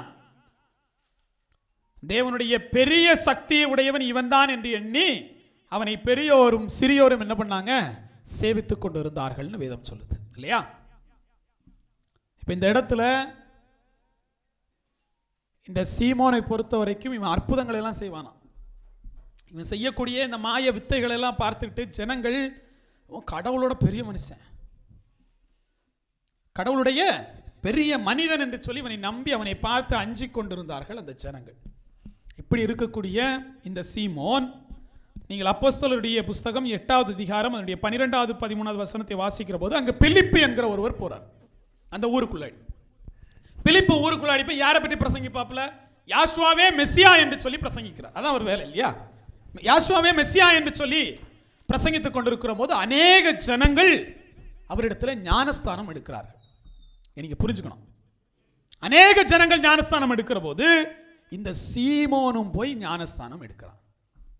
ஞானஸ்தானம் எடுத்து யாரு? மாயவித்தக்காரன். ஞானஸ்தானம் எடுத்தது யாரு? தன்னை பெரியவன் என்று காட்டிக்கொண்டவன், சிறியோரும் பெரியோரும் பயப்படுகிற இந்த சீமோன் போய் பிலிப்பினிடத்தில் ஞானஸ்தானம் எடுத்தான். அதனுடைய 13வது வசனத்தை வாசிங்க.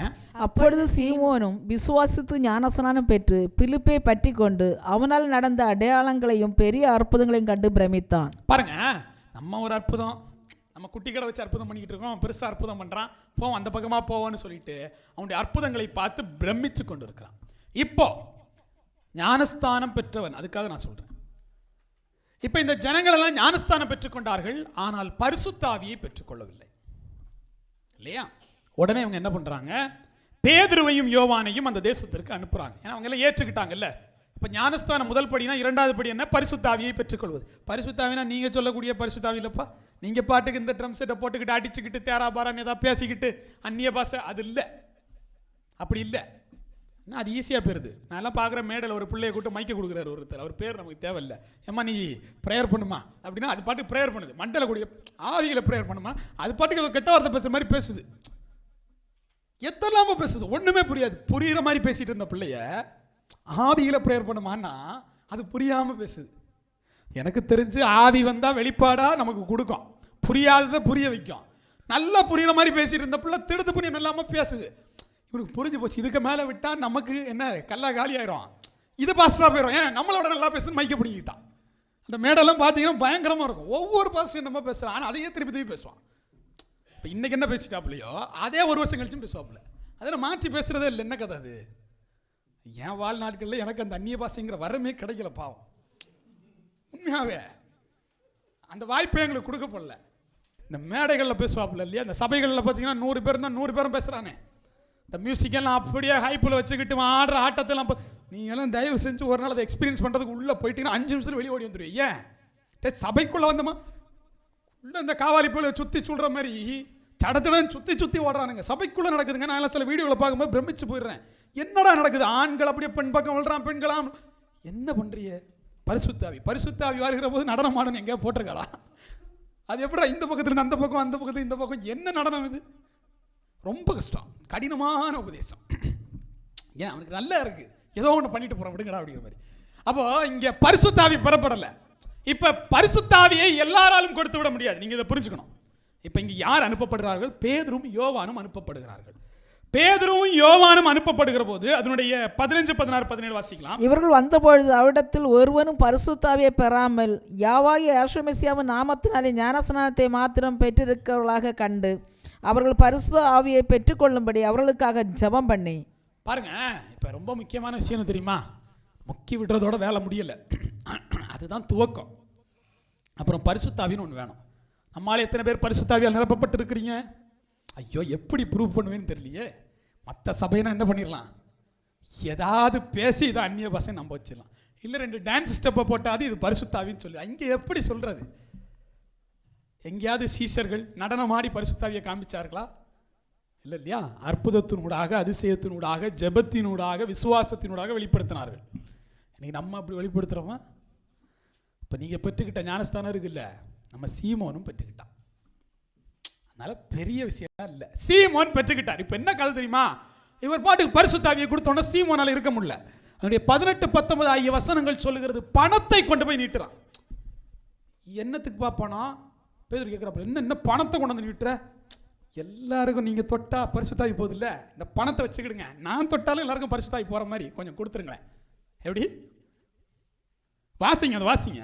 அப்போஸ்தலர் தங்கள் கைகளை அவர்கள் மேல் வைத்ததினால் பரிசுத்தாவியை தந்துள்ளப்படுகிறதை சீமோன் கண்டபோது அவரிடத்தில் பணத்தை கொண்டு வந்து, நான் எவன் மேல் என் கையை வைக்கிறேனோ அவன் பரிசுத்தாவியை பெறத்தக்கதாக எனக்கு இந்த அதிகாரத்தை கொடுக்க வேண்டும் என்றான். பாருங்க, அவன் புத்தி அவன் விட்டு போவாது. ஞானஸ்தானம் பெற்றானா இல்லையா? பெற்றான். பரிசுத்தாவி எப்படி வாங்க பார்க்குறான்? பணத்தை தரேன், நான் தொட்டாலும் எல்லாருக்கும் என்ன வரணும்? பரிசுத்த ஆவி வரணும். நீங்கள் ஒன்றை புரிந்து கொள்ளணும். ஞானஸ்தானம் எடுப்பது பெரிய டாஸ்கெல்லாம் இல்லை. எத்தனாயிரம் பேரும் ஞானஸ்தானம் எடுத்தான் தெரியுமா இல்லையா? பைபிளில் யாரெல்லாம் நின்னது? அப்போ தேவ சமூகத்தில் நிற்பது கடினமானது. இன்னைக்கு ஞானஸ்தானம் எடுக்கலாம், அடுத்த வருஷம் இந்த ரோல உட்கார்ந்துருக்கணும் இல்லை, அதுக்குள்ளாடி 1000 பிரச்சனை வந்துடுது. என்ன பிரச்சனை, எப்படி வருதுன்னே தெரிய மாட்டேங்குது. சின்ன சின்ன பிரச்சனை, டம்ளரில் தண்ணி ஊற்றல, அதுக்கு ஒரு பிரச்சனை. எப்படி அவங்கள இல்லையா? நான் இதெல்லாம் எதுக்கு சொல்கிறேன்னா, தேவனுடைய சபையில் யார் உயர்ந்தவன் என்று சொல்லி பார்த்து கொண்டு நிற்கிறாங்க. அதற்காக தனக்கென்று ஒரு ஆளை கூட்டிக் கொள்கிறாங்க. அவனுடைய பேர் கோராகு. ஆட்களை வைத்து அதிகாரத்தை பெற்றுவிடலாம் என்று நினைத்தான். கோராகு என்ன நினைத்தாரு? ஆட்களை திரட்டி, ஒரு 250 பேர் பக்கம் இருக்கிறான், ஆட்களை திரட்டி அதிகாரத்தை பெற்றுவிடலாம் என்று நினைத்தான். இந்த சீமோன் பணத்தை கொடுத்து அதிகாரத்தை, அந்த அதிகாரத்தை எனக்கு கொடுங்க, அதிகாரத்தை பெற்றுவிடலாம் என்று நினைத்தான். பணமோ ஆள்பலத்திலேயோ அதிகாரம் கொடுக்கப்படாது, என் தேவனால் மட்டுமே அந்த அதிகாரம் கொடுக்கப்படுகிறது. அல்லேலூயா. வேத வசனம் சொல்லுகிறது, எனக்கு இந்த அதிகாரத்தை கொடும் என்று சொல்லி அவன் பணத்தை கொடுத்தான் என்று சொல்லப்படுகிறது இல்லையா? நீங்களும் நானும் பணத்தை கொடுத்து அதிகாரத்தை பெற்ற முடியுமா? நீங்களும் நானும் ஒரு 10 ஆளை சேர்த்துக்கிட்ட அதிகாரத்தை பெற்ற முடியுமா? பரிசுத்தாவியை பெற்ற முடியுமா? இதெல்லாம் நகைப்பா போயிடும். இதெல்லாம் தேவனுக்கு எதிராக போர் செய்வது. பைபிள் அவனை குறித்து சொல்லுது, வேதம் அவனை குறித்து சொல்லுகிற போது, நீ தேவனுடைய வரத்தை பணத்தினாலே சம்பாதித்து நினைத்தபடியினால் உன் பணம் உன்னோடு நாசமாக போகட்டும். எப்படி? நீ நாசமா போயிடுவ, உன் பணம் உன்னோடு நாசமாக போகட்டும். இப்படிதான் பல பேர் இருந்துகிட்டு இருக்கான். தேவ சமூகத்தில் பணத்தை கொடுத்தால் பெற்றுக்கொள்ளலாம், முடியாது. ஒரு 10 ஆளோட அப்படியே பிரம்மாண்டமா வந்துகிட்டு ஒன்றும் முடியாது. ஏன்? தேவன் எதை பார்க்கிறார்? உன்னுடைய பணத்தையோ உன்னிடத்தில் இருக்கிற ஆள் பலத்தையோ பார்க்கவில்லை, என் தேவன் உன்னுடைய இருதயத்தை பார்க்கிறார். சீமோனை குறித்து சொல்லுகிற போது, உன்னுடைய இருதயத்தில் நீ இப்படி எண்ணினபடியினால், வாசிங்க, உன் இருதயம் தேவனுக்கு முன்பாக செம்மையா இராதபடியால் இந்த விஷயத்தில் உனக்கு பங்கும் இல்லை பாகமும் இல்லை. புரியுதுல்ல உங்களுக்கு? தேவ சமூகத்தில் உங்களுடைய இருதயம் செம்மையா இல்லைன்னா தேவனுக்கும் உங்களுக்கும் பங்கும் இல்லை, அதில் பாகமும் இல்லை என்று சொல்லி வேதவசனம் சொல்லுது. இப்போ எத்தனை பேருக்கு இங்கே தேவனோட பங்கு இருக்கு? பணம் இருக்கிறவங்களுக்கெல்லாம் தேவனோட பங்கு இருக்கா? ஆள் இருக்கிறவங்களுக்கெல்லாம் தேவனோட பங்கு இருக்கா? அப்படி இல்லை. யாருடைய இருதயம் செம்மையா இருக்கிறதோ அவர்களுக்கு மட்டும்தான் தேவனோடு பங்கு இருக்கு. இன்னைக்கு நம்முடைய இருதயம் எப்படி இருக்கு? பணத்தை கொடுத்து பெற்றுலாமா? எதையாவது கொடுத்து அந்த அதிகாரத்தை பெற்றுலாமா? இல்லை, என் தேவன் உங்களுக்கு என்ன பண்ணணும்? அந்த அதிகாரத்தை கொடுக்க வேண்டும். அப்படி இல்லாமல் நீங்கள் இவருக்கு மட்டும்தான் அதிகாரமா அப்படின்னு எதிர்த்து நிற்பது தேவனோடு போர் செய்வது. தேவனுடைய அதிகாரத்தை எப்படியாவது பெற்றுவிடலாம் என்று பார்ப்பது அது தேவனோடு போர் செய்வதாக இருக்கிறது. அவன் எப்படியெல்லாம் பெற்றுலான்னு பார்த்தா, ஞானஸ்தானம் எடுத்தா பெற்றுலாம் போல நினைச்சான் இல்லையா? பணத்தை கொடுத்தா பெற்றுலான்னு நினைச்சான். ஆனால் இந்த மாய வித்தைக்காரனால் அதை பெறவே முடியவில்லை. காரணம், தேவன் மாய வித்தைக்காரன் போய் ஞானஸ்தானம் எடுத்துடலாம், ஆனால் மாய வித்தைக்காரன் என்ன பண்ண முடியாது? தேவனுடைய பிள்ளையாய் மாறிவிட முடியாது. இன்று அநேகர் ஞானஸ்தானம் பெற்றிருக்கிறோம், ஆனால் நாம் மாய வித்தைக்காரனாக இருக்கிறோமா என்பதை நாம் சிந்திக்க வேண்டும். இந்த சீமோனை போல ஒரு மாய வித்தைக்காரனாக நான் இருந்து கொண்டிருக்கிறேனா? இப்போ நிறைய பேருக்கெல்லாம் என்ன பிரச்சனைனா, இந்த மாய வித்தைன்னா என்ன, பில்லி சூனியன் என்ன, ஒன்றும் புரிய மாட்டேங்குது. இப்படி பல கதை இருக்குது இல்லையா? வெள்ளை அடிக்கப்பட்ட கல்லறையாக டிப்டாப்பாக வந்து உட்காந்துட்டீங்க, அங்கே பாட்டுக்கு ஆராதனை நடந்துட்டுருக்கு, நீங்கள் பாட்டுக்கு எதையாவது யோசித்துட்டு இருக்கிறீங்கன்னா நீங்கள் தான் அந்த மாய வித்தைக்காரன் இல்லையா? மக்கள் முன்னாடி ஏதாவது வித்தை காட்டி தன்னை பெரியவனாக காண்பித்துக் கொள்கிறீர்கள். அவன் அற்புதங்களை நடத்துமா, பாவம் உங்களால் முடியாது. நீங்கள் அதிகபட்சம் என்ன பண்ணுவீங்க? ஒரு வெள்ளையும் போட்டு மீசையும் தாடியும் எடுத்துக்கிட்டு நான் தாண்டா பரிசுத்தேன்னு கிளம்பிட்டீங்கன்னா அவ்வளோதான். பார்க்குறோம் என்ன யோசிப்பான், அப்போ பயங்கர பரிசுத்தம் போல். நல்லா பார்த்துருக்கேன், பயங்கரமாக வெளியே அடி வைப்பாங்க. ஞாயிற்றுக்கிழமை ஆச்சுன்னா வெள்ளை சாரி முடிஞ்சு பியூராக போயிடுறது. என் தேவன் என்ன பார்க்குறாரு? 1000 ரூபா வெள்ளை சரியாக பார்க்குறாரு? அவர் இருதயத்தை பார்க்குறாரு, செம்மையாக இருக்கா இல்லையான்னு பார்க்குறாரு இல்லையா? இப்போ இங்கே எத்தனை பேருடைய இருதயம் செம்மையாக இருக்குது? எத்தனை பேர் தேவனுக்கு எதிராக போர் செய்து கொண்டிருக்கிறோம்? வாசிக்கலாம். உபாகமத்தினுடைய புஸ்தகம் 18வது அதிகாரம், அதனுடைய 9லேருந்து 13 வரைக்கும் வாசிங்க. உன் தேவனேயா உனக்கு கொடுக்கும் தேசத்தில் நீ போய் சேரும்போது அந்த ஜாதிகள் செய்யும் அருவருப்புகளின்படி செய்ய கற்றுக்கொள்ள வேண்டாம். தன் மகனையாவது தன் மகளையாவது தீக்கடகம் பண்ணுகிறவனும், குறி சொல்கிறவனும், நாள் பார்க்கிறவனும், அஞ்சனம் பார்க்கிறவனும், சூனியக்காரனும், மந்திரவாதியும், அன்னதானக்காரனும், மாயவித்தைக்காரனும், செத்தவரிடத்தில் குறி கேட்கிறவனும் உங்களுக்குள்ளே இருக்க வேண்டாம். இப்படிப்பட்டவைகளை செய்கிறவன் எவனும் யாவுக்கு அருவருப்பானவன். இப்படிப்பட்ட அருவருப்புகள் நிமித்தம் உன் தேவனேயா அவர்களை உன் முன்னின்று துரத்தி விடுவார். பாருங்க, இங்கே சீமோன் துரத்தப்படுறான். அதுபோலவே தேவன் என்ன சொல்கிறாருன்னா, அஞ்ஞானம் பார்க்குறேன்னா, குறி கேட்குறேன்னா, மந்திரவாதிகிட்ட போகிறேன்னா தேவனோட துரத்தி விடுறாரு. இப்போ நம்ம என்ன யோசிக்கிறோன்னா, முதல்ல இதெல்லாம் இருக்கா அப்படின்னு யோசிக்கிறோம் இல்லையா? மந்திரவாதம்லாம் இருக்கா? முதல்ல பேய் பிசாசெல்லாம் இருக்கா? பில்லிச்சூனியம் இருக்கா? தெரிய மாட்டேங்குது, ஒன்றும் புரிய மாட்டேங்குது. ஒரு நாள் இதெல்லாம் எடுக்கணும். எப்படி இந்த ஆவி அனுப்பி விடுறது எல்லாம் பைபிளில் இருக்குது தெரியுமா உங்களுக்கு?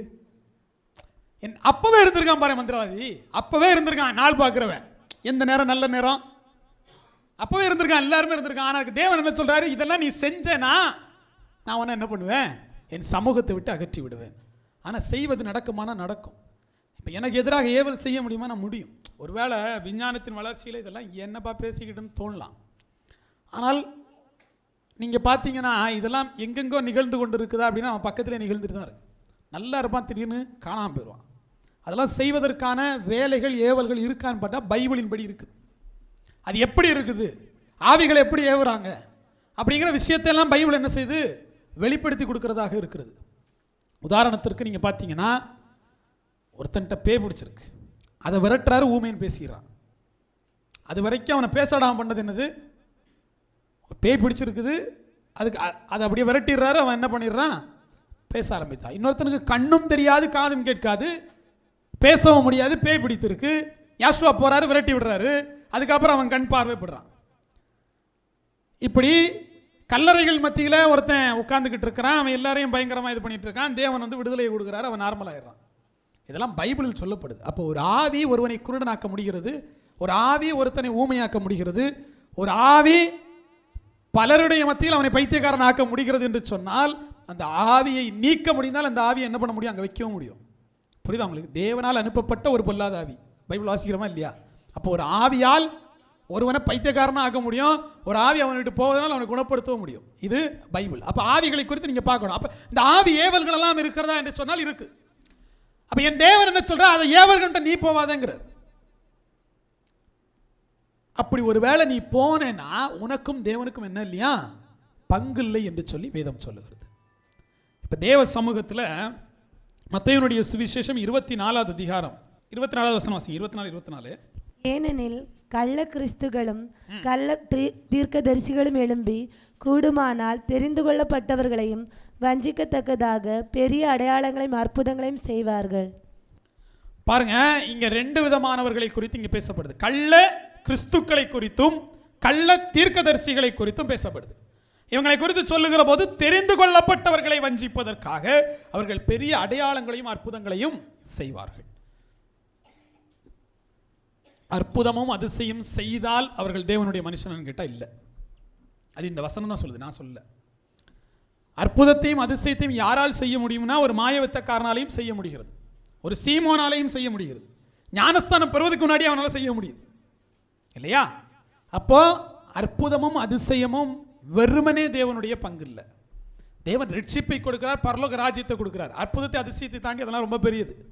அப்போ அதையெல்லாம் சிந்தித்து தான் தேவன்கிட்ட கிட்டி சேரணும். அற்புதத்தையும் அதிசயத்தையும் சேர்றவங்க நிறைய பேர் சொல்லுவாங்க தெரியுமா, அங்கேயும் அது நடக்குதே, நடக்கும் இல்லையா? அது கொடுக்கும், மறுபடி வாங்கும், அப்புறம் படிப்படியாக உயிரையும் வாங்கும், எல்லாம் பல முறைகள் இருக்கு. அப்போ நீங்கள் தேவ சமூகத்தில் பெற்றுக்கொள்வது என்பது உங்களுக்கு நிரந்தரமானதாக இருக்கிறது. ஆனால் இங்கே யாரெல்லாம் இருக்கான்? அற்புதம் செய்யக்கூடிய சில கள்ள கிறிஸ்துக்களும் கள்ள தீர்க்கதரிசிகளும் இருந்து கொண்டு இருக்கிறார்கள் என்று சொல்லி வேதம் சொல்லுது. அப்போ 2 விதமான ஆவி இங்கே இருக்கு. எப்படி இருக்கு? ஒன்று தேவனுடைய பரிசுத்த ஆவி ஒன்று இருக்கிறது, இன்னொன்று பிசாசுனுடைய அசுத்த ஆவிகள் ஒன்று இருக்கிறது. மத்தேயு 9:32 வாசிங்க. அவர்கள் புறப்பட்டு போகையில் பிசாசு பிடித்த ஊமையான ஒரு மனுஷனை அவரிடத்தில் கொண்டு வந்தார்கள். பிசாசு துரத்தப்பட்ட பின்பு ஊமையன் பேசினான். பாருங்க, பிசாசு பிடிச்ச ஒருத்தனை கொண்டு வராங்க. தேவன் பிசாசை துரத்தின பின்பாடு என்ன நடந்துச்சு? ஊமையன் பேசினான். அப்ப அது வரைக்கும் என்ன முடியல, அவனால பேச முடியல. ஏன் முடியல? உள்ள என்ன இருந்துச்சு? ஒரு அசுத்த ஆவி இருந்துச்சு. வாசிங்க 12:22. மத்தேயு 12:22 வாசிங்க. அப்பொழுது பிசாசு பிடித்த குருடும் ஊமையுமான ஒருவன் குருடனும் ஊமையுமான ஒருவன் அவரிடத்தில் கொண்டு வரப்பட்டான். குருடும் ஊமையுமானவன் பேசவும் காணவும் தக்கதாக அவனை சொஸ்தமாக்கினார். பாருங்க, அது வரைக்கும் அவனா எப்படிதான் இருந்தான்? குருடனா தான் இருந்தான். ஆனால் அவனிடத்தில் இந்த ஆவி வெளியே போனோடனே, அசுத்தாவி வெளியே போனோடனே என்ன ஆயிடுச்சு? அவனால பார்க்க முடிந்தது, பேச முடிந்தது. அதனுடைய 17-15 வாசிங்க. 17வது அதிகாரம் 15வது வசனம். ஆண்டவரே, என் மகனுக்கு இரங்கும். அவன் சந்திரரோகியாய் கொடிய வேதனைப்படுகிறான். அடிக்கடி தீயிலும் அடிக்கடி ஜலத்திலும் விழுகிறான். பாருங்க, அதனுடைய 18வது வசனம் சொல்லுது, யாசுவா பிசாசை அதட்டினார், உடனே அது அவனை விட்டு புறப்பட்டது. அந்நேரமே அந்த இளைஞன் சொஸ்தமானான். இப்போ அவன்கிட்ட பிசாசு இருக்கு. அவன் ஆவுனா போயிட்டு என்ன பண்ணுறான்? தீயில விழுந்து கிடக்கிறான், தண்ணியில் விழுந்து கிடக்கிறான், குதிச்சுட்டு இருக்கான். அவனை கூப்பிட்டு உள்ள இந்த அசுத்தாவியை விரட்டி விட்டோன்னே அவன் என்ன ஆயிட்டான்? சொஸ்தமாயிட்டான். இப்படி பைபிள்லேருந்து பல உதாரணத்தை சொல்ல முடியும். ஒரு ஆவியினால் குருடாக்கப்பட்டவன், ஒரு ஆவியினால் செவிடாக்கப்பட்டவன், ஒரு ஆவியினால் பைத்தியக்கார மாதிரி நடக்கிறவன், ஒரு ஆவியினால் சுயநலவு இல்லாதவன். இப்போ இந்த ஆவிகள்லாம் எங்கிருந்து வருது, எப்படி வருது? அதான் நான் சொன்னேன், இங்கே அசுத்த ஆவி இருக்கு, பரிசுத்த ஆவி இருக்கு. சீமோன் ஞானஸ்தானம் பெற்றுக்கொண்டான். உள்ள என்ன ஆவி தான் இருந்துச்சு? அந்த அசுத்த ஆவி தான் இருந்துச்சு. நீங்கள் ஞானஸ்தானத்தை பெற்றனாலேயே ஆவி ஓடிராது, அடுத்த வேலை பரிசுத்தாவியை உள்ள கொண்டு வரது. அப்ப இங்க இருக்கக்கூடியவர்கள் இன்னும் குருடனாக, இன்னும் செவிடனாக, இன்னும் அலக்களிக்கப்பட்டு இருக்கிறீங்கன்னா உள்ள என்ன இருக்கு? அசுத்த ஆவி இருக்கு. அதை மாற்ற வேண்டிய தேவை இருக்கு. அப்ப 2 விதமான ஆவிகளை பார்க்கிறோம் இல்லையா? இது வெறும் 2 விதம்னு சொல்லிட முடியாது. நீங்க பரிசுத்த ஆவி பற்றி பார்த்தாலுமே அதுக்கு பட்டியல் நீளுது, அசுத்த ஆவி பற்றி பார்த்தாலுமே அதற்கு பட்டியல் நீளுது. இப்போ இந்த அசுத்த ஆவிகளை குறித்து நீங்கள் சிந்திக்கிற போது, ஒரு ஆவியை ஒருத்தன்ட்டு விரட்டிட்டா அங்கே என்ன நடந்துருது? அற்புதம் நடந்துருது. நீங்கள் ஒன்று புரிந்துக்கணும், அந்த ஆவியை விரட்டும் வரை, இப்போ அவன்கிட்ட ஆவியை விரட்டிடுறாரு. ஆவியை விரட்டணுன்னா அவன் செத்தவன் போல் கடந்தான். தேவன் அவன் கையை பிடித்து எலும்பு என்று சொன்னபோது அவன் எழும்பி நின்றான். அவனுடைய ஆவி வெளிப்பட்டது. அப்புறம் அவன் உயிரோடு ஆயிட்டான். அப்போ ஒரு ஆவி அவனை பிடிக்கிற போது அவன் எந்த ஆவியினால் வழிநடத்தப்படுகிறான்? அந்த அசுத்த ஆவியினால் ஆட்கொள்ளப்படுகிறான். அவனுடைய ஆவி சுருங்கி போயிருது இல்லையா? அவனுடைய ஆவி சுருங்கி போயிருது, அவனுடைய சுயம் செத்து போயிருது. அவன் இன்னொரு ஆவியினால் வழிநடத்தப்படுகிறான். இப்போ நம்ம எல்லாம் முழுசாக அப்படி ஆகலை. நம்ம கொஞ்சம் கொஞ்சம் நம்ம வண்டியை நம்மளும் ஓட்டுறோம், அதுவும் ஓட்டுது. அப்படி இருக்குது. அது வரைக்கும் சந்தோஷம். மொத்தமாக அது ஓட்டும் போது பைத்தியக்காரன் ஆயிடுவோம். அதான் பிரச்சனை.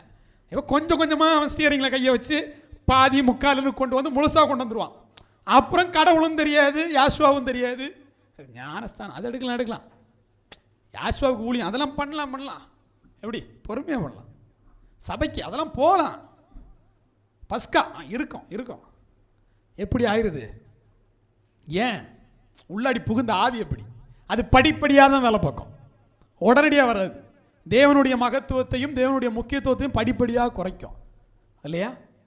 தேவனுடைய சமூகத்தில் காத்திருப்பதும் செபிப்பதும் உங்களுக்கு எதை உணர்த்துது? தேவனிடத்தில் இருக்கக்கூடிய அன்பை வெளிப்படுத்துது. அந்த அன்பு தான் படிப்படியாக உங்களை எங்கே கொண்டு போவோம்? பரிசுத்த ஆவியினால் நிரப்புவதற்கான இடத்துக்கு உங்களை கொண்டு போவோம். ஒரு மனிதன் அசுத்த ஆவியோடு இருக்கிறான், அவன் ஞானஸ்தானம் எடுத்துடலாம், ஆனால் பரிசுத்தமாக வாழ முடியுமா? முடியாது. அப்போ இங்கே என்ன தேவைப்படுது? ஜீவிதத்தில் மாற்றம் தேவைப்படுகிறது. அதுதான் தேவன் சொல்றாரு, இங்கே பெரிய அடையாளங்களை செய்கிறதுனாலேயே அவன் யார் இல்லை? தேவனுடைய பிள்ளை இல்லை. அவன் இடத்துல என்ன இருக்கு? கள்ள கிறிஸ்துவும் கள்ள தீர்க்கதரிசியுமாய் அவன் இருக்கிறான் என்று சொல்லி தேவன் சொல்லுகிறார். வாசிக்கலாம், மார்க்குடைய சுவிசேஷம் 9வது அதிகாரம் 29வது வசனம். அதற்கு அவர், இவையே பிசாசு ஜபத்தினால் உபவாசத்தினாலும் அன்றி மற்ற விதத்திலும் புறப்பட்டு போகாது என்றார். பாருங்க, இவ்வகை பிசாசுல பல வகை இருக்கு போல. என்ன சொன்னாரு? இவ்வகை பிசாசுங்கிறார். அதுக்கு ஒரு முறைப்படுத்துறாரு. இந்த கைண்ட் ஆஃப் அப்படிங்கிறார், இந்த டைப் ஆஃப் அப்படிங்கிறார், இந்த மாதிரியான வகை அப்படிங்கிறார். அப்போ பிசாசுகளில் பல வகை இருக்கு. இதை எப்படி எடுத்துக்கிறது? பிசாசுல எப்படி வகை வகையா இருக்கு இல்லையா? வகை வகையா பிசாசு வச்சிருக்காரு போல.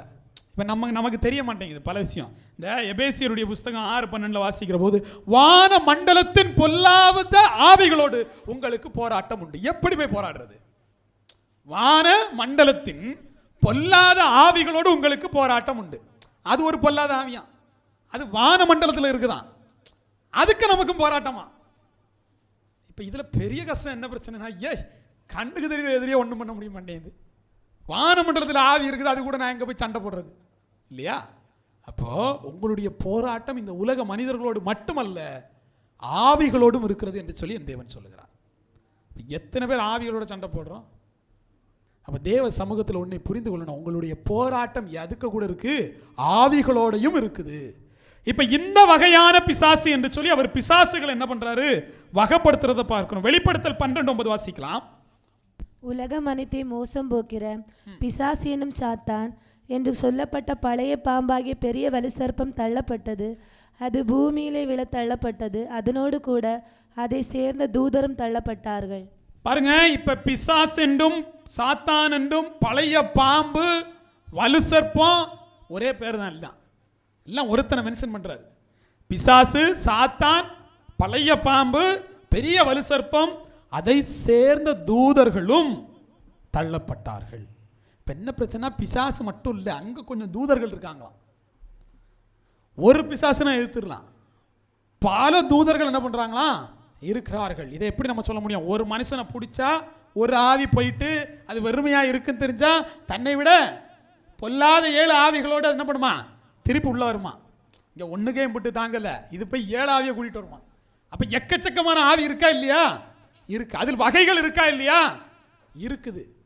இப்போ இந்த இடத்துல நம்ம பார்க்கிற போது ஒரு தூதர் கூட்டமாகவே இருக்குது பிசாசு. அப்போ இதுக்கெல்லாம் வேலை என்ன? இதெல்லாம் என்ன பண்ணிக்கிட்டு இருக்கு? இதற்கு கூட நம்ம எப்படி போர் செய்வது? ஆனால் நம்ம தேவனோடு போராடிட்டு இருக்கோம், தேவனுக்கு எதிராக போர் செஞ்சுக்கிட்டு இருக்கோம். வேதம் சொல்லுது, உன் போர் பரிசுத்த ஆவியோடு இல்லை, அசுத்த ஆவியோடுன்னு. இங்கே உள்ள உட்கார்ந்து இருக்கிறது அசுத்த ஆவிங்கிறனால பரிசுத்த ஆவியோடு போராடிட்டு இருக்கு இல்லையா? சீமோன் இடத்துல என்ன இருந்துச்சு? மாய வித்தக்காரன்ட்டு அசுத்தாவி இருந்தனால பரிசுத்தாவிட்ட போராடிச்சு. அவருக்கு கோவம் வந்துச்சு, பணத்தை கொண்டு தேவன் அதிகாரத்தை பரப்பாக்குறியா, உனக்கும் எனக்கும் பங்கு இல்லை, கிளம்புறான்ட்டார். இப்போ இங்கே அநேகர் என்ன பண்ணுறோம்? தேவனோடு போராடுகிறமே தவிர அசுத்த ஆவிகளோடு போராடுவதில்லை. நீங்கள் 1 கொரிந்தியருடைய புஸ்தகம் 10வது அதிகாரம் 19, 20, 21 வசனங்களை வாசிங்க. இப்படி இருக்க விக்கிரகம் ஒரு பொருள் என்றும் விக்கிரகத்துக்கு படைக்கப்பட்டது ஒரு பொருள் என்றும் நான் சொல்லுகிறேனா? அஞ்ஞானிகள் பலியிடுகிறவனை தேவனுக்கு அல்ல, பேய்களுக்கே பலியிடுகிறார் என்று சொல்லுகிறேன். நீங்கள் பேய்களோட ஐக்கியமாக இருக்க எனக்கு மனதில்லை. நீங்கள் யாவுடைய பாத்திரத்திலும் பேய்களுடைய பாத்திரத்திலும் பானம் பண்ணக்கூடாது. நீங்கள் யாவுடைய போஜனத்துக்கும் பேய்களுடைய போஜனத்துக்கும் பங்குள்ளா இருக்கக்கூடாது. பாருங்க, இந்த இடத்துல பலி என்றால் என்ன? தேவ சமூகத்தில் நீங்கள் ஆராதனை செலுத்துவது இல்லையா? ஆனால் வேதம் என்ன சொல்லுதுன்னா, நீங்கள் பலி செலுத்துறீங்க சரிதான், ஆனால் அதை பேய்க்கு செலுத்துறியா யாஷுவாவுக்கு செலுத்துறியான்னு தெரிஞ்சுக்கிட்டு செலுத்துங்கிறார். ஏன்? பேயோட பாத்திரத்திலும் யாஷுவாவுடைய பாத்திரத்திலும் முன்னால் பானம் கொள்ள முடியாது, ஏதாவது ஒரு பாத்திரத்தில் தான் போனோம். ஆனால் இங்கே நிறைய பேர் என்ன நினச்சிக்கிட்டு இருக்கோன்னா, இந்த இடத்துல இந்த பேய்க்கு பலி செலுத்த முடியுமா? உங்கள் இறுதியும் பேய்க்கு பலியிடுறது இங்கே உட்காந்துன்னா அதை யாரும் தடுக்க முடியாது. என் தேவனை உங்களை டிஸ்டர்ப் பண்ண மாட்டார். ஏன்? சபைக்கு உள்ளாடி இருந்து தான் மோசைக்கு எதிராக என்ன பண்ணாங்க? எழுப்பினார்கள். சபைக்கு உள்ளாடியே தான் சீமோனம் ஞானஸ்தானம் பண்ணப்பட்ட சபையில் சேர்க்கப்பட்டார்ல, அப்போ சீமோன் என்ன தான் இருந்தார்? சபைக்கு உள்ளாடி தான் இருந்தார். அப்போ நீங்கள் ஒன்றை இங்கே புரிந்து கொள்ள வேண்டும், நான் பேய்க்கு பலி செலுத்துகிறேனா இல்லை என்றால் என் தேவனுக்கு பலி செலுத்துகிறேனா என்று சொல்லி. ஞானஸ்தானத்தை பெற்றுக்கிட்டும் பேய்க்கு பலி செலுத்துகிற கூட்டம் இருக்க தான் செய்யுது இல்லையா? அப்போ இங்கே நிறைய பேருக்கு உள்ளாடி இருக்கக்கூடிய அசுத்த ஆவி பலி செலுத்துது, ஆனால் அது யாஷுவாவுக்கு அல்ல, அது பேய்க்கே பலி செலுத்தி கொண்டு இருக்குது. இப்போ இதிலிருந்து நீங்கள் வெளியே வரணும்னா, இந்த பேய் யாஷுவாவுக்கு எதிராக பலி செலுத்திட்டு இருக்கு, யாஷுவாவுக்கு எதிராக பலி செலுத்துது. நம்ம அந்த பேயை முதல்ல விரட்டிட்டு அடுத்த பதில் தேவ சமூகத்தில் என்ன பண்ணணும்? பலி செலுத்த ஆரம்பிக்க வேண்டும். நீங்கள் வேதத்தில் வாசிக்கிற போது லூசிபர்னு ஒருத்தனை குறித்து பார்க்குறான் இல்லையா? லூசிபர் யாரு? லூசிபரை தெரியாமல் யாருக்கும் இருக்க முடியாது இல்லையா? அவன் என்ன பண்ணிட்டான்? தேவ சமூகத்திலிருந்து கீழே விழுந்தான் இல்லையா? அவன் தான் லூசிபர். அவனை விடிவெள்ளி என்று சொல்லி நம்முடைய வேதம் சொல்லுது. லூசிபர் வந்துட்டான். அடுத்தபடியா நான் மார்க்கின் சுவிசேஷத்தில் வாசிக்கிற போது 5வது அதிகாரத்தில் அவனிடத்துல தேவன் போய் கேட்கிறார். மார்க் 5வது அதிகாரம் அது 8லிருந்து 11 வரைக்கும் தேவன் போய் கேட்கிறார், உன் பேர் என்ன என்று கேட்கிறார். என்ன கேட்டாரு? உன் பேர் என்ன என்று கேட்கிற போது அவனிடத்தில் அநேக ஆவிகள் இருந்தபடியால் அவன் லேகியோன் என்று சொன்னான். எப்படியா? நிறைய ஆவி உள்ள இருந்தனால அவன் லேகியோன் என்று சொன்னான். இப்போ இங்கே எத்தனை பேர் லேகியோனா இருக்கிறோம்? லேகியோன்னா வேற ஒன்றும் இல்லை, 4-5 ஆவிக்கு இடம் கொடுத்து வச்சிருந்தோம்னா நம்ம எல்லாம் லேகியோன் ஆகிறோம். இப்போ அப்போ 4-5 ஆவி இருக்கக்கூடிய தக்கதாக ஒரு மனிதனுடைய உடல் இருக்கிறது.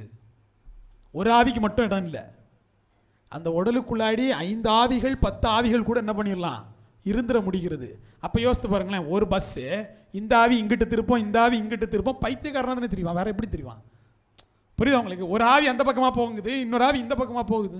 நிறைய பேர் நீங்கள் கேள்விப்பட்டிருக்கலாம் இல்லைன்னு தெரியல, என்னுடைய அனுபவத்தில் நான் கேள்விப்பட்டனால அதை பகிர்ந்துக்கிறேன். நிறைய பேர் இருந்தாக்கில் திடீர்னு போய் ரோட்டில் அடிப்படி செத்துடுறான். பார்த்துருக்கீங்களா? நீங்கள் நல்லா தான் இருந்திருப்பான், அவன் எங்கேயோ போய் செத்துடுறான். இருந்தாக்கில் கிளம்பி போயிட்டு வண்டி முன்னாடி விழுந்துடுறான். எப்படி விழுறான்? அந்த மரணத்தின் நேராக அவனை வழிநடத்தக்கூடிய ஆவி என்ன ஆவியாக இருக்குது? இங்கு அநேக ஆவிகள் ஒருவனுக்குள் இருந்தபடியினால் அதை லேகியோன் என்று சொல்லி குறிப்பிடப்படுகிறது. வெளிப்படுத்தல் 9:11 வாசிங்க. அவைகளுக்கு ஒரு ராஜன் உண்டு, ஆ, அவன் பாதாளத்தின் தூதன். எபிரேய பாஷையிலே அபத்தோன் என்றும் கிரேக்க பாஷையிலே அப்பொல்லியோன் என்றும் அவனுக்கு பெயர். பாருங்க, இந்த அபத்தோன் என்கிறவன் பாதாளத்தின் தூதன். இந்த பாதாளத்தின் தூதன் எப்போ வருவாப்புல? பாதாளத்தின் தூதன் வரணும் இல்ல, வந்து என்ன பண்ணணும்? தூதன் எப்பொழுது வருகிறார் என்று சொன்னால் அங்கு இருக்கக்கூடிய தூதன் வந்து எக்காலத்தை உடைக்கிற போது ஒவ்வொருத்தன் வெளிப்பட வேண்டும். அப்படி ஒரு தூதன் வெளிப்படுவான், அவன் பெயர் பாதாளத்தின் தூதன். இந்த பாதாளத்தின் தூதன் வருவதற்கு முன்னாடி வெட்டுக்கிளிகள் எல்லாம் வரும். அந்த வெட்டுக்கிளிகள் எதற்காக அனுப்பப்படுகிறது என்று சொன்னால் மரத்தை பட்சிப்பதற்காக அல்ல, மனிதர்களை பட்சிப்பதற்காக வெளிப்படுத்தல் சொல்லுது. அந்த வெட்டுக்கிளிகளுக்கெல்லாம் தலைவன் தான் பாதாளத்தின் தூதன். நீங்கள் அந்த அதிகாரத்தை வாசித்தீங்கன்னா உங்களுக்கு புரியும். வெட்டுக்கிளிகளை அனுப்பி விட்டுறாரு. வெட்டுக்கிளிய வேலை என்ன? மரத்தை போய் நாசாக்குங்கிறது இல்லை, மனிதர்களை போய் கொண்டுட்டுவான்ட்டு. அந்த வெட்டுக்கிளிகளுடைய தலைவனுடைய பெயர் பாதாளத்தின் தூதன். அதான் இவரும் சும்மா வரல, இவரும் சாவை கொண்டு தான் வராரு. இப்படி தேவ சமூகத்தில் உங்களுக்கு மரணத்தை கொடுக்க வெவ்வேறு பிசாசுகளை வைத்திருக்கிறார். எப்படி வச்சிருக்காரு? வெவ்வேறு பிசாசுகளை அவர் வைத்திருக்கிறார். மத்தேயு 12:24 வாசிக்கலாம். பரிசேயர் அதை கேட்டு, இவன் பிசாசுகளின் தலைவனாகிய பெயல்செபூலியோன் பிசாசுகளை துரத்துகிறானே அல்லாமல் மற்றபடி அல்ல என்றார்கள். பாருங்க, யாஷுவாவை பார்த்து என்ன சொன்னாங்கன்னா, பிசாசுகளின் தலைவனாகிய பால்செபூல், பாகால் இருக்கார் இல்லையா, அதுதான் இங்க உங்களுக்கு என்ன கொடுத்துருக்காங்கன்னா பேல் செபூல்னு கொடுத்துருக்காங்க. அது என்ன? பால் செபூல் அப்படின்னு தான் பிரியத்தில் இருக்கும். பாகால் இருக்கார் இல்லையா, நீங்கள் பாகாலை ஆராதிக்கிறீங்களா? அது எல்லாமே ஒன்று தான். இப்போ இந்த பேல் செபு, பாகால், பால் எல்லாமே ஒன்று தான். இந்த பால் செபூல் யாரா? பிசாசுகளுக்கெல்லாம் தலைவனா. இப்போ பிசாசுக்கு தலைவன் இருக்கான், புரிஞ்சுக்கிடுங்க. பிசாசு இடத்துல கூட்டம் கூட்டமாக ஆவிகள் இருக்கு. இதோட நின்றுடலை. வலு சர்ப்பம் ஒன்று இருக்குது இல்லையா, கள்ள தீர்க்கதரிசி ஒன்று இருக்குது, மிருகம் ஒன்று எழும்புது. இப்படி அசுத்த ஆவிகளையே வெவ்வேறாக இந்த வேதம் வகைப்படுத்தி இருக்கு. இப்போ இந்த பிசாசுகளின் தலைவன் எங்குள்ளவன் என்று பார்த்தீங்கன்னா, நீங்கள் 2 ராஜாக்களில் வாசிக்கிற போது அகசிய ராஜான்னு ஒருத்தர் இருக்கார். அவர் வீட்டு மாடியில் தூங்கிட்டு இருக்கும்போது தவறி கீழே விழுந்துடுறாரு, அடிபட்டுருது. அடிபட்ட உடனே இவர் என்ன சொல்கிறாரு, இந்த காயம் நீங்குமா என்று பார்க்க தேவனை தேடாதபடி. வாசிங்க 2 ராஜாக்களுடைய புஸ்தகம் 1 அதனுடைய 2, 3, 4 வாசிங்க. யாவுடைய தூதன் திஸ்பியனாகிய எலியாவை நோக்கி, நீ எழுந்து ராஜாவின் ஆட்களுக்கு எதிர்பட போய், இஸ்ரவேலில் தேவன் இல்லை என்றா நீங்கள் எக்ரோனின் தேவனாகிய பாகால் செபோலிடத்தில் விசாரிக்கப் போகிறீர்கள். இதன் நிமித்தம் நீ ஏறின கட்டிலிருந்து இறங்காமல் சாகவே சாவா என்று யார் சொல்லுகிறார் என்பதை அவர்களோடு சொல் என்றான். அப்படியே எலியா போய் சொன்னான். பாருங்க, இஸ்ரேல்ல தேவன் இல்லைன்னா நீ போய் என்ன பண்ண, பாகால் செபூலிடத்தில் நீ குறி கேட்க போற. உனக்கு அடிபட்டு தானே கேட்க போல, அந்த கட்டில நீ இறங்காம நீ செத்து போயிடுவ அப்படின்ட்டு. இப்போ எலியா கோபமா இருக்கிறார் இல்லையா, இதை இப்படி சொல்ல சொன்னாரு. இவனுக்கு செய்தி வந்துருச்சு. இவன் ஒரு 300 பேரை கூப்பிட்டு அவனை போய் பார்த்து அவனை கன்வின்ஸ் பண்ணி கூப்பிட்டு வாடான்னு சொல்லும்போது, திடீர்னு எலியா கோவம் வந்து வானத்துல இந்த அக்கினி இறக்கி சாவடிச்சிருவார். மறுபடியும் அடுத்த ஒரு ஷிஃப்ட் ஆட்கள் அனுப்பும்போது மறுபடியும் அக்கையை இறக்கி விட்டு சாவடிச்சிடுவார். அடுத்தவன் நேக்கா வந்துடுவான், வந்து எல்லாம் முட்டங்கால் போட்டுருவான். தெய்வமே ஒன்று வாங்க, எங்கள் ஆள் வந்து ரொம்ப கஷ்டப்படுறாரு, உங்களை கூப்பிட்டு வர சொன்னார், உங்களுக்கு கோவம் வராமல் இருப்பதாக, எங்கள் உயிரெல்லாம் உங்களுக்கு பெருசாக தெரியட்டும், நீர் அக்கினி இறக்கி எங்களை கொண்டு போடாதீங்க அப்படின்னு எலியாட்ட சொன்னோன்னே எலியா என்ன சொல்லுவாப்புலன்னா, இறங்கி போயிட்டு அவனை பார்த்து என்ன சொல்லுவாருன்னா, இந்த கட்டில் இருக்குல்ல, கட்டிலேருந்து இறங்காம நீ செத்து போயிடும் போ அப்படின்னு மறுபடியும் போயிடுவார். இதான் முதல்ல சொல்லுவார். அவன் கூட்டிட்டு வான்னு சொன்னா கூப்பிட்டு வந்து என்ன பண்ணுவார், சொல்லிட்டு போயிடுவான், அவன் செத்து போயிடுவான். இப்போ இங்கே கதை என்னன்னா, பிசாசுகளின் தலைவன் ஒரு பக்கம் இருக்க, யாஷுவா ஒரு பக்கம் இருக்கிறார், இஸ்ரவேலின் தேவன் ஒரு பக்கம் இருக்க, இன்னொரு பக்கத்தில் பாகால் ஒரு பக்கம் இருக்கிறான். இந்த பேல்சவால் என்று சொல்லக்கூடிய, இந்த பால்சபேல் எனப்படக்கூடிய இந்த தேவனிடத்தில் குறி கேட்க, நான் விடுதலை பெறுவேனா என்று கேட்ட அந்த ஒரு வார்த்தைக்கு என் தேவன் கொடுத்த தண்டனை என்ன தெரியுமா, செத்து போன்ட்டார். ஏன், உனக்கு இஸ்ரவேல் தேவன் இல்லையான்னு கேட்குறாரு. இன்றைக்கி நிறைய பேர் தொழில்களில் முன்னேற்றம் வேண்டுமா, அப்படியே போட்டுருவாப்புல, வாங்க கயிறு கட்டிட்டு போங்க. அது எப்படா கயிறு கட்டினா வந்துடுது, கேள்விப்பட்டுக்கிறீங்களா இல்லையா? கயரை கட்டுங்கள், மாவை தூவுங்கள், எலுமிச்சத்தை கெட்டி போடுங்கள், ராசி மோதிரத்தை போடுங்கள், வழங்காமல் போயிடுவேன். ஏன், தேவனுடைய சமூகத்தில் இதனாலெல்லாம் மாற்றம் வந்துடும் நீ நம்புறேனா, என் தேவன் உன்னை மாற்றி விட்டுருவார் தேவ சமூகத்தை விட்டு. அல்லேலூயா. தேவனிடத்தில் ஒன்றே ஒன்று மாற வேண்டும், அது இருதயம் மாற வேண்டும். தேவன் உங்களுடைய இருதயங்களை பார்க்கிறார். இத்தனை ஆவிகள் பிடிப்பதற்கு, இத்தனை பிசாசுனுடைய தலைவர்கள் உங்களை வந்து சூழ்ந்து கொள்வதன் நோக்கம் அவனுடைய போர் வீரனாக உங்களை மாற்றுவதற்கு. என் தேவன் போராடுறார்ல உங்கள்கிட்ட, எதுக்கு? அவருடைய போர் சேவனாக உங்களை மாற்றுவதற்கு. நீங்க இப்ப யாருக்கு எதிராக போர் செய்றீங்க? அசுத்த ஆவிக்கு எதிராக, பாகாலுக்கு எதிராக, பால்சபூலுக்கு எதிராக, லேகியோனுக்கு எதிராக, லூசிஃபருக்கு எதிராக நான் போர் செய்கிறேனா, இல்லை என்றால் இஸ்ரவேலின் தேவனுக்கு எதிராக நான் போர் செய்கிறேனா? இப்போ நீங்க அந்த வார்த்தை நினைவு கூறணும். தேவனுக்கு எதிராக போர் செய்யாதபடி உங்களை பார்த்து கொள்ளுங்கள். அப்படி போர் செய்த ஒருவனையும் அவனுடைய கூட்டத்தையும் பூமி பிளந்தது, அதை வாரிக்கொண்டது. அப்போ நான் தேவனுக்கு எதிராக என்ன பண்ணக்கூடாது, போர் செய்யக்கூடாது. அதுக்கு நான் என்ன பண்ணணும், என்னிடத்தில் இருக்கக்கூடிய அசுத்த ஆவிகளை துரத்தணும். அசுத்த ஆவியை யார் துரத்துவா? யாஷுவா தான் துரத்தணும் இல்லையா? அப்போ தேவ சமூகத்தில் நீங்கள் முதல்ல போகணும். ஞானஸ்தானம் பெற்றா போதாது, தேவனிடத்தில் கிட்டி சேர நீங்கள் ஆரம்பிக்கணும். இறுதியாக ஒரு வசனத்தை வாசித்து முடிக்கலாம். 1 யோவானுடைய புஸ்தகம் 2வது அதிகாரம் அதனுடைய 17-18 வாசிங்க. உலகமும் அது நிச்சயம் ஒளிந்து போம், தேவனுடைய சித்தத்தின்படி செய்கிறவனோ என்றென்றைக்கும் நிலைத்திருப்பான்.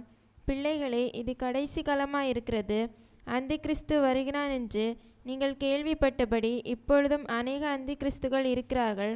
அதனாலே இது கடைசி காலம் என்று அறிகிறோம். தேவ சித்தம் செய்கிறவன் அவன் நிலைத்திருப்பான். இது கடைசி காலமாக இருக்கிறபடினால் அந்தி கிறிஸ்துக்கள் இங்கு இருக்கிறார்கள். அங்கங்கே சவுண்டு கேட்கும், இந்த பக்கம் வந்துட்டு போப்பா, ஒரு கயரை மட்டும் கட்டிட்டு போ, ஒரு தாயத்தை மட்டும் கட்டிட்டு போ. கேட்குமா? கேட்கும். அது என்ன நடக்கும்? ஒரு ஆவியோடு 7 ஆவியை சேர்க்கும். வழக்கமாக கண்ணு தெரியலன்னு போனீங்கன்னா அப்புறம் 10 ஆவி சேர்ந்து ஊமையும் சேர்ந்து ஆயிடுவோம். போக போக முதல்ல கண்ணு லைட்டாக தெரிஞ்ச மாதிரி தான் இருக்கும், அப்புறம் கண்ணும் காதும் வாயும் சேர்த்து அடைபடும். ஏன்? ஆவிகள் கூட கூட. பைபிள் அதை தான் நமக்கு கற்பிக்குது. இந்த ஆவியை விரட்ட யாஷோவாவின் இடத்துல தான் போயாகணும். அப்ப தேவ சமூகத்தில் தேவன் சொல்லுகிறார், தேவனுடைய சித்தம் செய்தால் நீங்களும் நானும் நிலைத்திருப்போம், தேவனோடு போர் செய்தால் நீங்களும் நானும் மரணித்து போவோம் என்று வேதம் சொல்லுகிறது. இதே வார்த்தை தான் சீஷர்களை துன்பப்படுத்துகிறவர்களுக்கு சொல்லப்பட்டது. இதே வார்த்தை தான் தேவனுக்கு எதிராக போர் செய்தவர்களுக்கு சொல்லப்பட்டது. நீங்களும் நானும் தேவனுக்கு எதிராக போர் செய்ய போகிறோமா அல்லது தேவ சித்தம் செய்ய போகிறோமா? தேவன் வெள்ளக்குதிரையிலே வெளிப்படுவார் ஒரு நாள். அவரோடு கூட பரிசுத்தவான்கள் போர் செய்ய கிளம்புவார்கள். அங்கு மிருகத்தையும் கள்ள தீர்க்கதரிசியும் முதலில் பிடித்து அடைப்பார். அதன் பிற்பாடு வலு சர்ப்பத்தை பிடித்து அடைப்பார். 1000 வருஷ அரசாட்சிக்கு பிற்படாக வலு சர்ப்பத்தை விடுதலை செய்வார். மறுபடி வலு சர்ப்பம் வெளியே போய் வஞ்சிக்க போகும். மறுபடி அந்த வலு சர்ப்பத்தை அதனுடைய தூதர்களும் என்ன பண்ணுவார்? அக்னியிலே போட்டு பாதாளத்திலே அடைப்பார். அதோட நிறைவு வரும், என் தேவன் உங்களை மரித்தோரையும் உயிரோடு இருக்கிறவர்களையும் தன்னோடு சேர்த்துக் கொள்வார். இப்போ இந்த யுத்தத்துக்கு 2 பேரும் ஆள் திரட்டுறாங்க. இதுதான் தீர்க்க தரிசனம். இந்த தீர்க்க தரிசனத்தையும் இந்த நியாயப்பிரமாணத்தையும் நம்புகிறவர்களாம் தேவனுடைய பிள்ளைகளாக இருக்க முடியும்.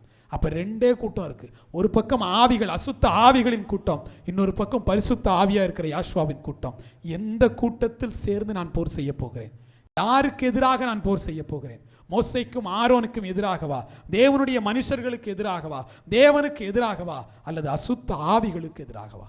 உங்களுடைய போர்கள் தேவனுக்கு எதிராக இல்லாமல் நீங்கள் பார்த்து கொள்ளுங்கள் என்று சொல்லி என் தேவன் புத்தி சொல்லுகிறார். பாகாலை உங்களிடத்திலிருந்து அகற்றுவதன் மூலம், அசுத்த ஆவிகளை உங்களிடத்திலிருந்து அகற்றுவதன் மூலம் தேவன் உங்களுக்கு விடுதலையை கொடுக்க வல்லமை உள்ளவராக இருக்கிறார். தேவ சமூகத்தில் ஒப்புக் கொடுப்போம். தேவன் நம்மை விடுவிப்பார். ஆமென்.